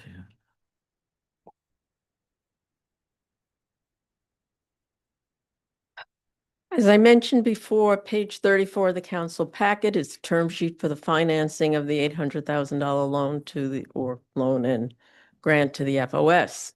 The very first line of the term sheet reads, "The following term sheet has been prepared by the Onancock Economic Development Authority." As you know, I'm a member of that authority, and that statement is patently false. We've already discussed that. I have participated in every EDA meeting, either in person or electronically, since its inception. The EDA last met on June 18th of this year. Present were Katie Schwab, Lisa Figge, and myself. Absent were Bill Chandler, Jake Dillon, and Kendra Stern, who has never participated either in person or electronically at any EDA meeting. If I fell over her, I wouldn't know who she was. This is true. As there was no quorum, I specifically asked if a meeting could be held in early July, as I am concerned about lack of independent counsel for the EDA, which we should have, because the town can sue the EDA can sue the town. And our failure also, being the EDA's failure, to have our 2024 finances audited, which I understand from reading the law, we are supposed to have. I was told there was nothing pending, so it was not necessary to meet until September 17th. I didn't want that. I wanted to meet earlier. This proposal, the proposal to have an open meeting about this grant loan, should be delayed until after that September 17th meeting, since the EDA cannot meet before then for whatever reason. And after the EDA's own independent counsel, should it ever find one, I've given the names of 3 good firms who do this all the time. They're across the bay, but they don't need to be there, has reviewed the terms of the loan grant, because the burden of that agreement is on the EDA. It's not on the town. And then there's the question, of course, why was this obscured? And this is a problem, because the way that this town has done business for too long is to not have open discussions, frank discussions about what's going on. It would save a lot of time, money, anxiety, and it would actually expedite these processes if the town was open about what its intentions are. Thank you. Thank you.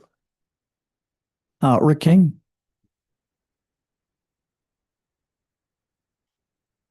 Rick King, obviously on the board of directors at the Historic and Hancock School, AKA FOS School, either one could be used. All I would like to do is thank you for your possible consideration of assisting HOS to continue to operate in a safe environment with a roof that doesn't leak, an HVAC system that works. And that's all we can ask for. We've been through this obviously for a couple of years of delays. There's never the intent for the pavilion to solely be responsible for making the payments for everything, but everything that is made by the pavilion. We're a 501c3. Everything has to be invested back in the building.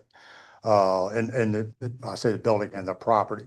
But I'd just like to, thank you in advance for your consideration. And I think everyone should understand that if there is a portion of it that's a loan, it's repayable with interest to the town. So it's not like it's taking tax money away from anything.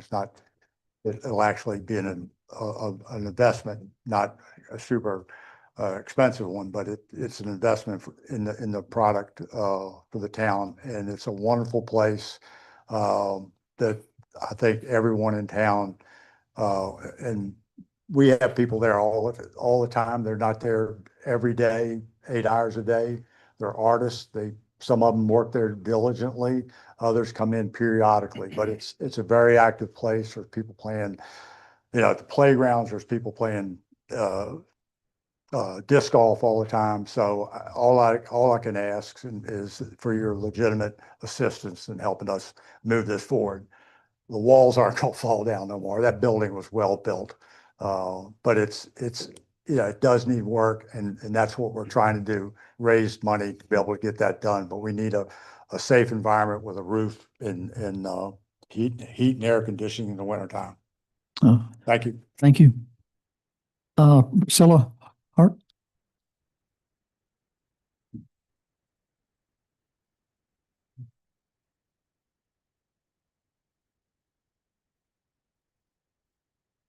Good evening, Priscilla Hart. I live on Market Street. I am a taxpayer. I live right in town.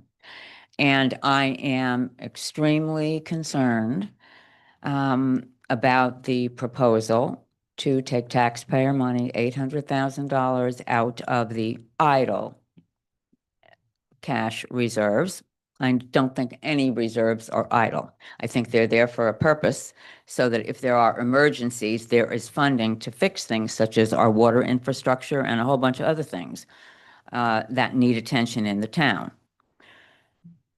I'm also concerned about how a motion was presented this evening, and that is the motion to loan or grant, loan/grant funds for the historic Onancock School in bypassing the EDA. Rosemary addressed that. I am stunned that that has taken place. Let me just say that. As far as the historic Onancock School, the pavilion is up. You had a very, I think, successful opening. I think that there is a good potential going forward.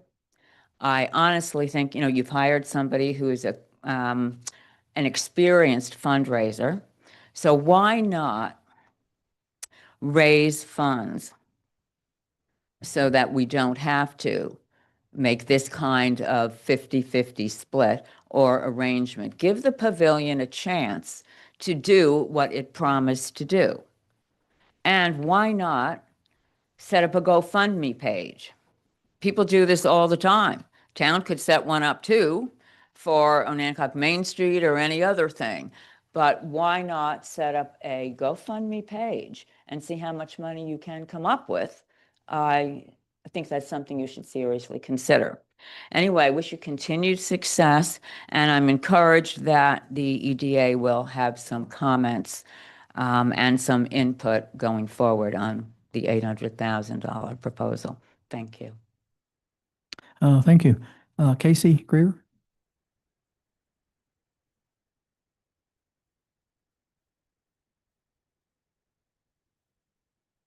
Casey Greer, and I'm going to make two comments as a citizen, or two questions as a citizen, and then I'm going to switch to my planning commission hat. The first is, how are things going on the basketball court? Doesn't seem to be doing too well. We seem to have an enormous reserve. Why aren't we spending some money on fixing that basketball court? I think it's crucial, and the summer's almost over and these kids haven't had a place to be. So I'm really distressed by that. And this is where, a legitimate use of reserves to preserve an existing facility that belongs to the town is a good use of expenditures. Secondly, Fletcher had this really great idea about bringing in an entomologist to sort of. I'm going to talk about that. Are you going to talk about that? Good. I think it's a great idea. Okay. So now let me put on my planning commission hat for a minute. We're working away on trying to get lots of public input. And right now we're going through a process where we're bringing in organizations. We've had OBCA, Main Street's coming next week. We hope to bring in the EDA, although I'm going to tell you right now, the EDA is a weak sister and something needs to be done about that. And then we are also planning to bring in 1 month, 5 cultural organizations together. Friends of Onancock School, North Street Playhouse, Cokesbury Church, the Blacksmith Shop, and Shore History. And we want to bring them in to talk about their ideas about the town and what it should be, and also what they feel their needs are that are within the proper scope of town government. So what's happened with this proposal, I'm not going to speak about the formula, which worries me a little bit, is that it's really messing up our timing here because, we really want to try to figure out how to include cultural stuff into this comprehensive plan. So what you've done is kind of dump, this thing has suddenly arrived. And I guess we're just going to proceed doing what we're doing, okay? But this feels like this thundercloud sitting over my head while we talk to the cultural organizations about what is properly within the scope of the town government. It could be indeed that the town would want to set up and partially fund, and then maybe fund through some additional town fundraising, a grants program that would benefit all the cultural nonprofits in the community so that the town could make a case for itself as a place to visit, to go to the theater, right? Or go to a really good concert or do things like that, not just to support the school. So this has kind of thrown me for a loop. And that's what I have to say about that. Thanks. Thank you. Mark?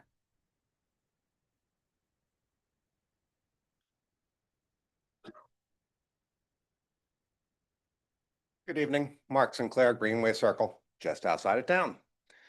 This is about the time where I should be talking about the Onancock School and how much I support funding them.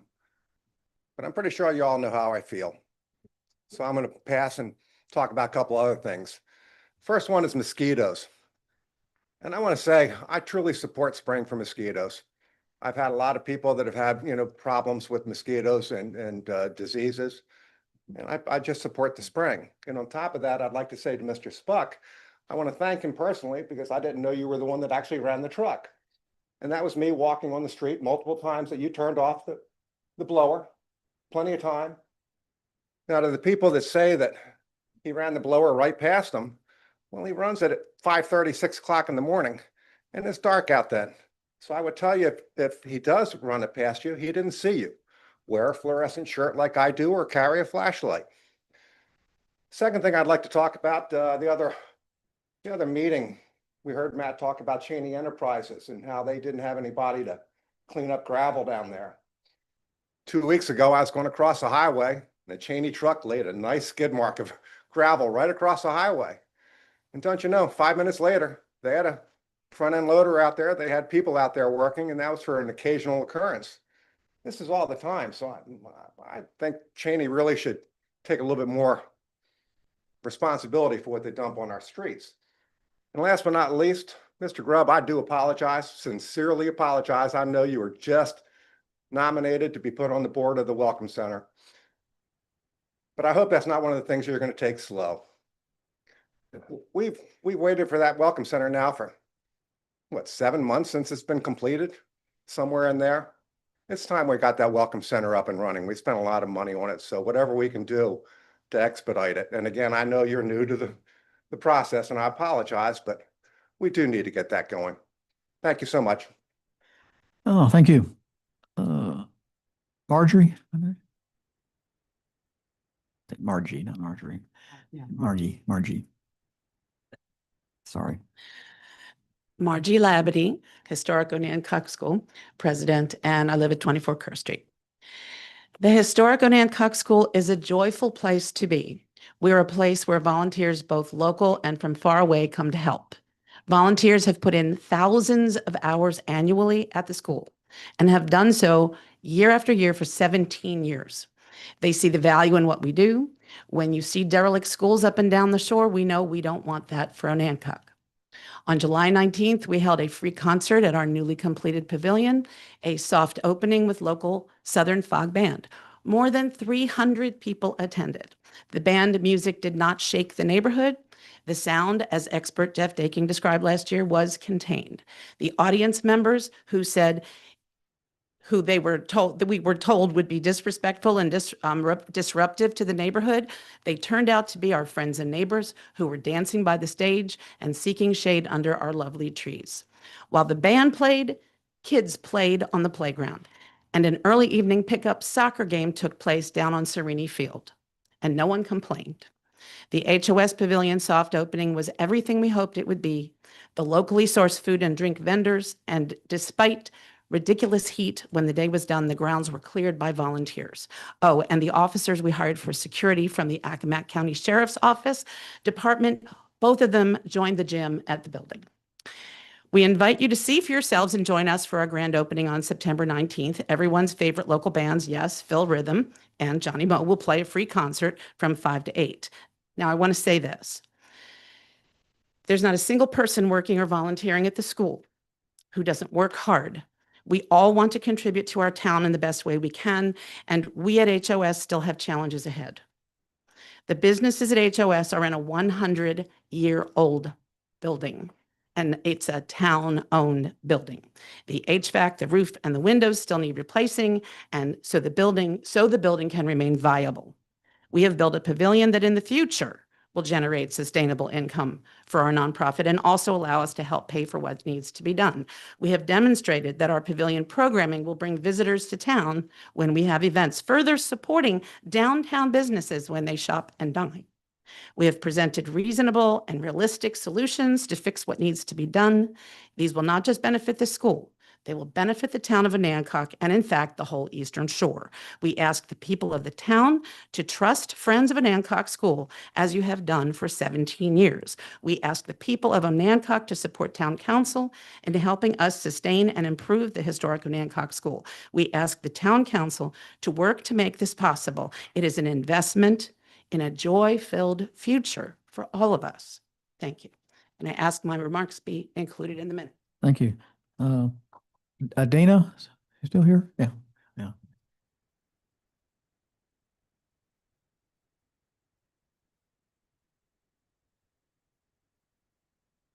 Dana Simpson, 85 Market. There's such a lot of things going on in Onancock. I'm just curious about a few things, and I'd really appreciate it. Over the last year, some things have happened where like a pipe broke and the water tower emptied. That seemed like a big deal to me, and the kind of thing where you definitely want to have some big reserves available to fix. I've heard people be concerned about sidewalks when they're walking their dogs and there's no sidewalks, and people have been asking for that for a number of years. There's the Queen Street parking lot and perhaps money's already been secured and everything's in place for that. But I'm kind of curious if a list could be made of things in the town that are perhaps in okay shape, but could present a problem, or if some maintenance might be coming up in the future. So we have an idea. I understand there's a limited amount of money, and everybody wants it. So it would be great if the public could be made aware of places that that money might be needed, and a concise list could be presented along with, the true costs with the school. I'm a little confused because I could have sworn our lawyer for the town said, do not loan the money to the school. So is this a loan or a gift? Because I've heard it's kind of a loan gift. I'm not sure what that means. Will it be paid back? How much will be paid back? When will it be paid back? All these numbers, it would be great if the public had them. And I think, people who are informed can make better decisions. Think that's about it. Hopefully those things will be clarified, but Matt, would there be some way we could get a list of things like that? What the comprehensive plans and capital improvement plan to do. So it is important to wait for that. It's already done. Oh, okay. And where do you find that? On the website, you can call me. I'm glad to give you a copy. The budget that was just approved has the capital improvement plan in it. Okay. Okay. Well, very good. Thank you. Anybody else? Okay, thank you. All right. Oh, yeah, sorry, you get one bite at the apple here. Yeah, sorry. Volunteers will be happy. Yeah, do we have a chairman of the committee? Is that Omar? Talk to Omar. Yeah. No, you're now. Yeah. Well, she's just going to talk to you there. Yeah. Well, you Matt, and they'll help you out. Oh no, it's Dana, Hannah's. Yeah, I didn't see you over there, Hannah. Yeah, talk to Hannah. Yeah, she's she's here. Yeah, to come into the office and talk to Hannah. All right. We're going to give you another job if you wait long enough here. Remember? That's right. Yeah. Oh, okay. I got mayor's report. I have a little the mosquito spraying. I've been in touch with Dr. Sarah Paulson at up at Tech, and the only my hope for that is that we can figure out if the spraying is effective or not. And so the only way you can really do that is count the number of bugs you have out there. So she's helping me. We're having trouble getting together. I think she's in the summer. She's not there around. So I'm trying to get together with her to get some traps and, tell me what kind of traps to buy and set them out, hopefully in the next month or two, so we can collect and see how the spraying's doing. And then then at some point, if we want to do the science right, we're going to have to not spray for a week or two to see if the bugs are, what the difference is. So I'm working with her on that.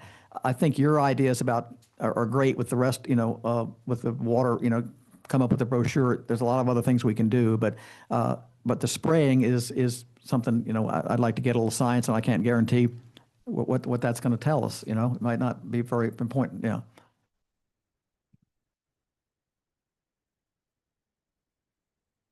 Yes. Yes.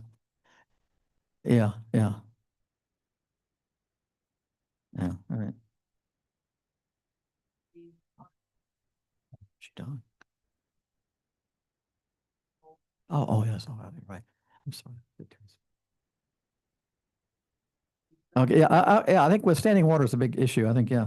So I'm working on, but I'm only working on the effectiveness of the spraying with the trapping. So that, and I can't promise, we'll see what we can do with that, but I'm still working with her on that. I think there's, Matt's going to comment about the progress of the basketball court, and he can do that at his town. I know there was comments about that. There was some question about what Main Street was doing with the question about the facade improvement or. Oh, so Main Street grants are never for interior improvements. It's always for public facing things. So that's very specific to that. Just as a heads up. All right, my final thing is the VML meeting coming up in October. I think I've asked anybody that wants to go to that meeting here. It's a 2-day meeting. It'll be Sunday and Monday in Roanoke. I think I've had 2 people say that they want to go.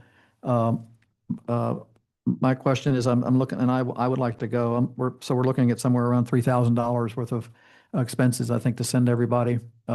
We've never really done this. I've gone and I think to the Mayor's Institute almost every other year to the VML.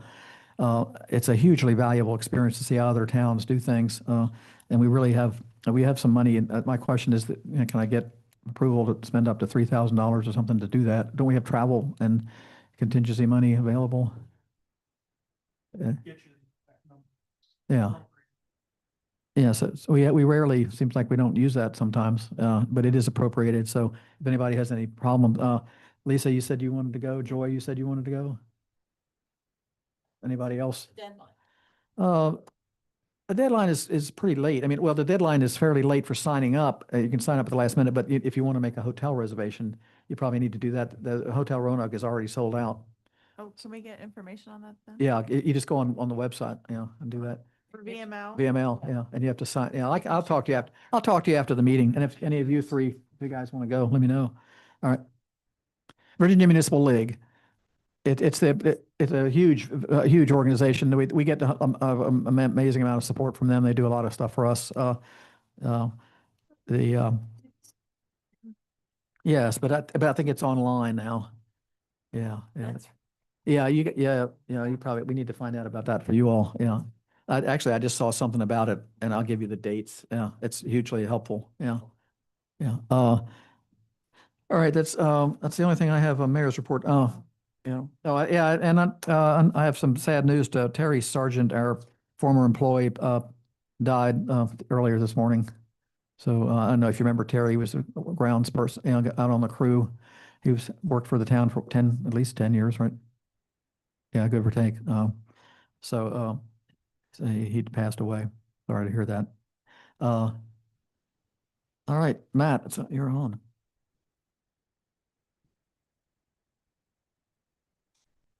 Let me go through my report first, the narrative part of it. I'm just going to put some highlights out there. The first one I want to chat about is the wayfinding program. I put in my notes that the committee needs to schedule a meeting to review, but that needs to be after I get a reply from VDOT on some recent questions that I've gotten for that. So just so you know, I'm waiting for VDOT to get back to me before I ask the committee to meet again. The irrigation system for Town Square is designed and being scheduled probably for the next few weeks, in a few weeks, I would say. The entryway sign, I think everybody's seen that at this point. The next step is the sign itself is coming in all likelihood next week. So weather depending, hopefully we'll have the sign in place next week, and then the stonework will be done after that. I did ask if you wanted to see any changes in your financial reporting. I'm not suggesting any. I don't have any. I want the financials to be understandable and meaningful to you folks. That's really all it comes down to. So if you think of anything that you think would make them more meaningful, or I can remove to make it more succinct, please just let me know. But I'm working on those the next couple of weeks to get ready for July. Okay. The Welcome Center is actually open. I'm going to turn over to Hannah here for a second to let her chat about all the work she's done to get it to that place. Hi. So when I came on board, one of the things that Matt, Debbie, and the council were very adamant about was trying to get the Welcome Center open. So I have taken the reins on that. I have gone in, we've done a little bit of decorating, we've done a little bit of everything. One of the biggest things is I have reached out to a couple of our big integral parts of the community, the Maritime Museum, the school, and I'm trying to think of who else, Car Place, that will be actually donating items to put into either our glass case that will be on display and that will be locked, or they are actually going to be donating different pictures and items that will be placed on the walls themselves. Anything historical or anything monumental for the town of Anacog. I've even had a couple of members of the town for a long time come and ask me to do the same thing. So we open everything on Friday. So hours are going to be Monday through Saturday, 8:30 to 6. Sorry, I want to make sure it was 6. So I've got a sign on the front of the door. We're taking things slowly just because I didn't want to go on a crazy rant. But there are rat cards that are available. I've been trying to reach out to some of our businesses that do not have anything up. We have a whole poster board that is ready and waiting for actual business cards. And then we also have a whole other poster board that we have ready for events. So we just want to make it very interesting and unique and good for the town. So I'm very happy that I've been able to help with that. And I really hope that you guys will stop by and just give me any comments or any thoughts that you all would like to see. Thank you. Questions? Are you finished with your report? I've got one last thing. You asked me to give an update on the basketball Yeah, court. please. We've got the base, I was going to say virtually done. The Crockett Avenue paving and the basketball paving are going to take place on the same day. Yes. I'm waiting for a riser for the manhole cover that's on Crockett before I can get the paving done, and those have been shipped. Okay. So as soon as they arrive, I'll schedule for the paving. That'll probably be a couple weeks to get on his calendar. Have we got the backstops up? They're in here? The hoops aren't in yet. I wanted to wait until the paving was finished before I Okay. put that up. There's But also a you've got fence them that's going to go. in the back though, right? No, The hoops? Oh. no. Those are the streetlights for the town square. Okay. Well, can we order those? Yeah. Yeah. Well, I will once I find out how much you need room I'm going to need you to need more put them in information. place. Yeah. Okay. All right. Thank you. It's going to be a high school regulation size basketball court. What's the difference between a high school and a college? I don't know. 10 feet, Pardon me? 10 feet, 10 feet area. No. 10 feet linear, same width. It's 94 feet for an NBA, NCAA, and it's 84 feet for high school. So we're going to be 84 by 50. What's the 10 foot is the height of the rim? 10 feet. It's the same Yeah, as everybody. Same as everybody else, right? Yeah. Okay. Thank you. All right. Okay. So questions for about anything manager report, Lisa?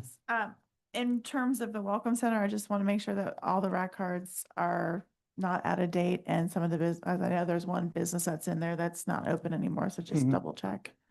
Then I had a question. I know you've been working on the audit. Are you done?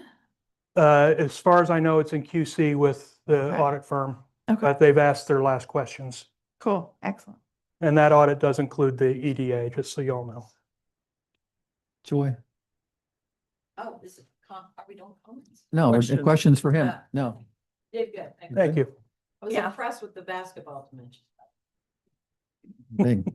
I have questions about the Welcome Center. Have we fixed the water hammer issue in the restrooms? Yes, Good. Check. Thank you. you're welcome.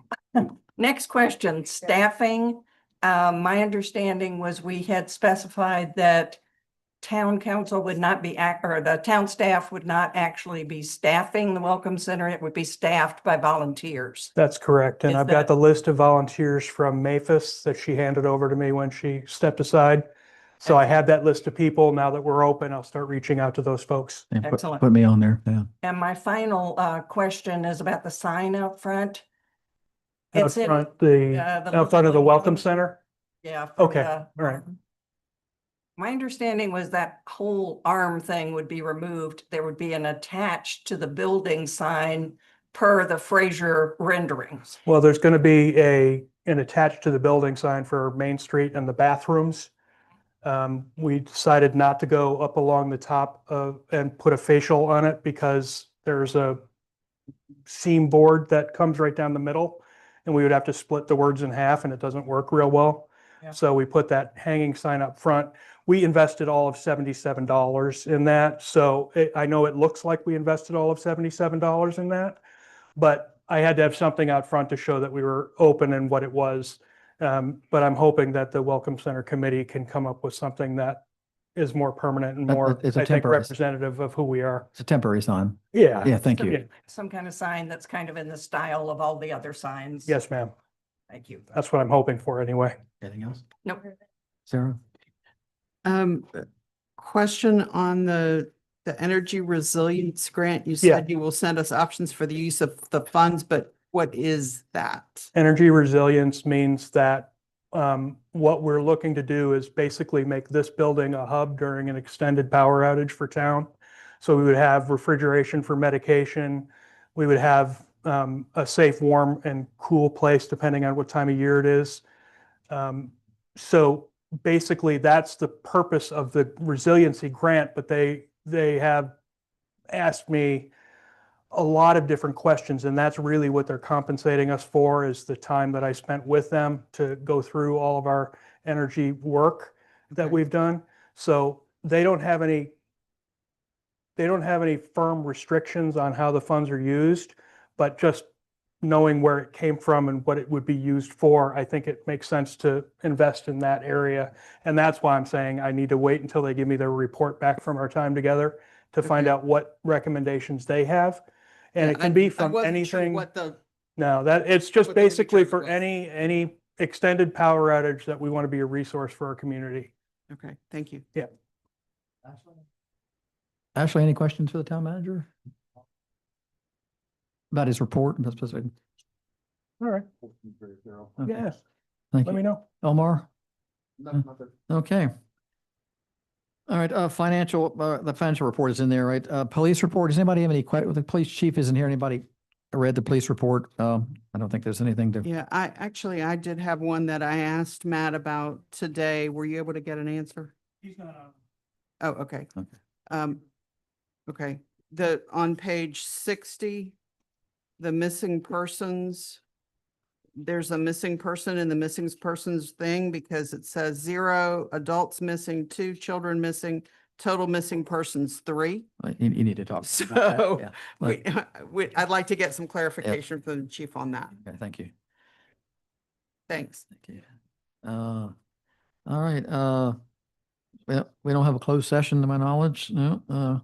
Town council comments. We'll start over with Omar.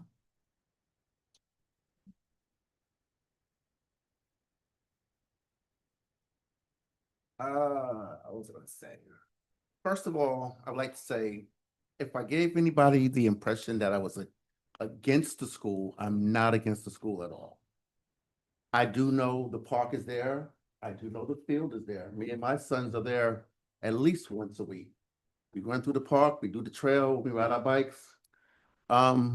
We even go out there on the middle of the soccer field and we're out there playing. Sometimes we're just hitting the baseball where it's a lot of fresh air, a lot of open air for the ball to fly, whatever the case is. I'm not saying I'm against the school. I'm not saying that I don't want to help the school. I'm just saying that to come up with the 800,000 right away, one lump sum, it's like a bit much. It was brought to my attention that there is what street is that? There's a pothole on, I can't think what street it is now, that somebody came into the post office and said, and brought this up to me to bring this up in the meeting about this Parker? Yes. Maybe it's Parker, not Parker. I can't think of the name of the street, but Let me know when you come up with it. Okay. Somebody reported a pothole on Cross Street this week, so. That- As soon as the guys are fixing the sewer line out in front of your Yeah, place. in front of mine, right, Yeah, right. so as soon as the they. pipes, fix that, yeah, I'll have right, them okay, look at okay. that. Between that, and like I said, the some of the money, I'm just saying, just take it slow with the building. You never know. I mean, you never know. I know you said the building was well built. It's possible. I could be wrong. I mean, there's no telling. And like I said, I'm not against the school at all. I've been to the school. I walked through the school. I've met and shook hands with everybody in the school that was there that day. Yes? Okay. So I mean, I'm not just throwing this out, to be that person. But like I said, there's just other few things that I think that we can do with some of the money, steps at a time. The, oh God, what is it? The box lunch day, isn't that coming up? August. Yeah, what was the date on that? I saw it, but I couldn't remember the date. You're stealing my thunder, Omar. Oh, I'm trying to redeem myself. But yeah, I just want to just remind everybody that that's coming up as well. At the blacksmith shop. At the blacksmith shop, that's right. August And 23rd. I guess now that I know that I am the chairman of the Welcome Committee, I thought I was just joining a team.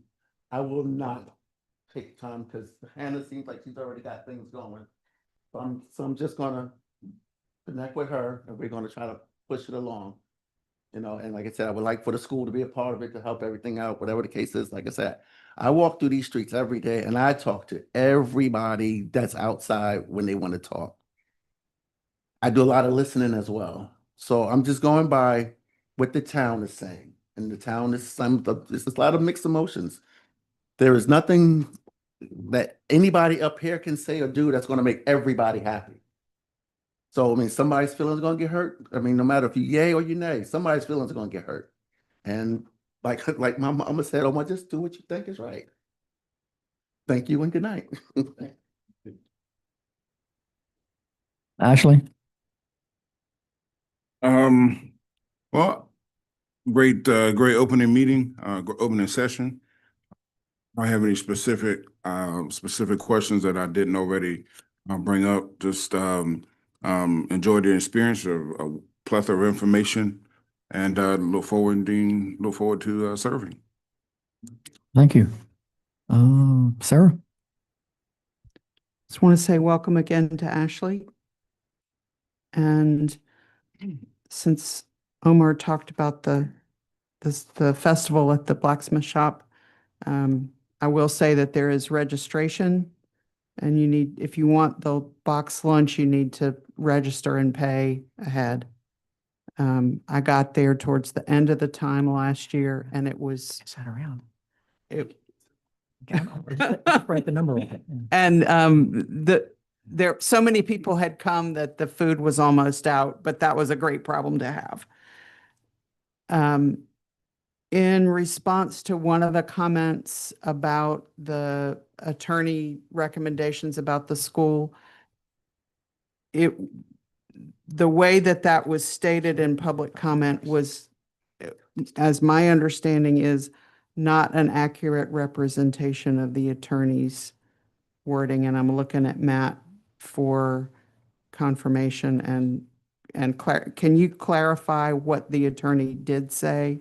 Yeah, the attorney basically said that it would be perceived as a partnership between FOS and the town if we were to loan them money directly. Also, a town can't loan money. They can't loan taxpayer dollars, but that's what economic development authorities are designed to do. So that's the reason it took the shape that it did.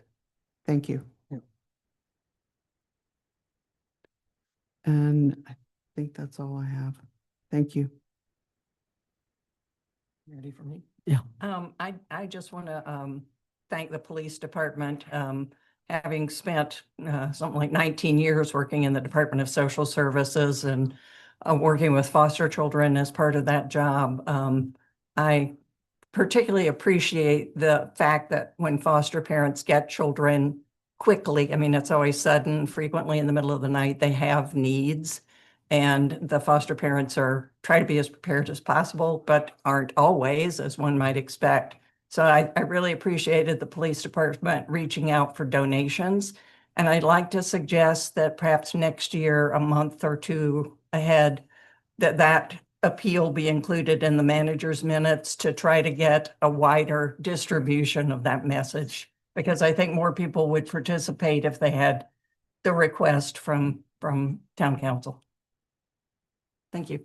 Go ahead. I would like to second what Cindy just said. I have had students taken out of my classroom and placed in foster care. They never went home. They never got their toys, their pajamas. They walked out of school with what they had at school, and that was it. And anything we can do to help the police department with the foster children. My opinion would be a good thing.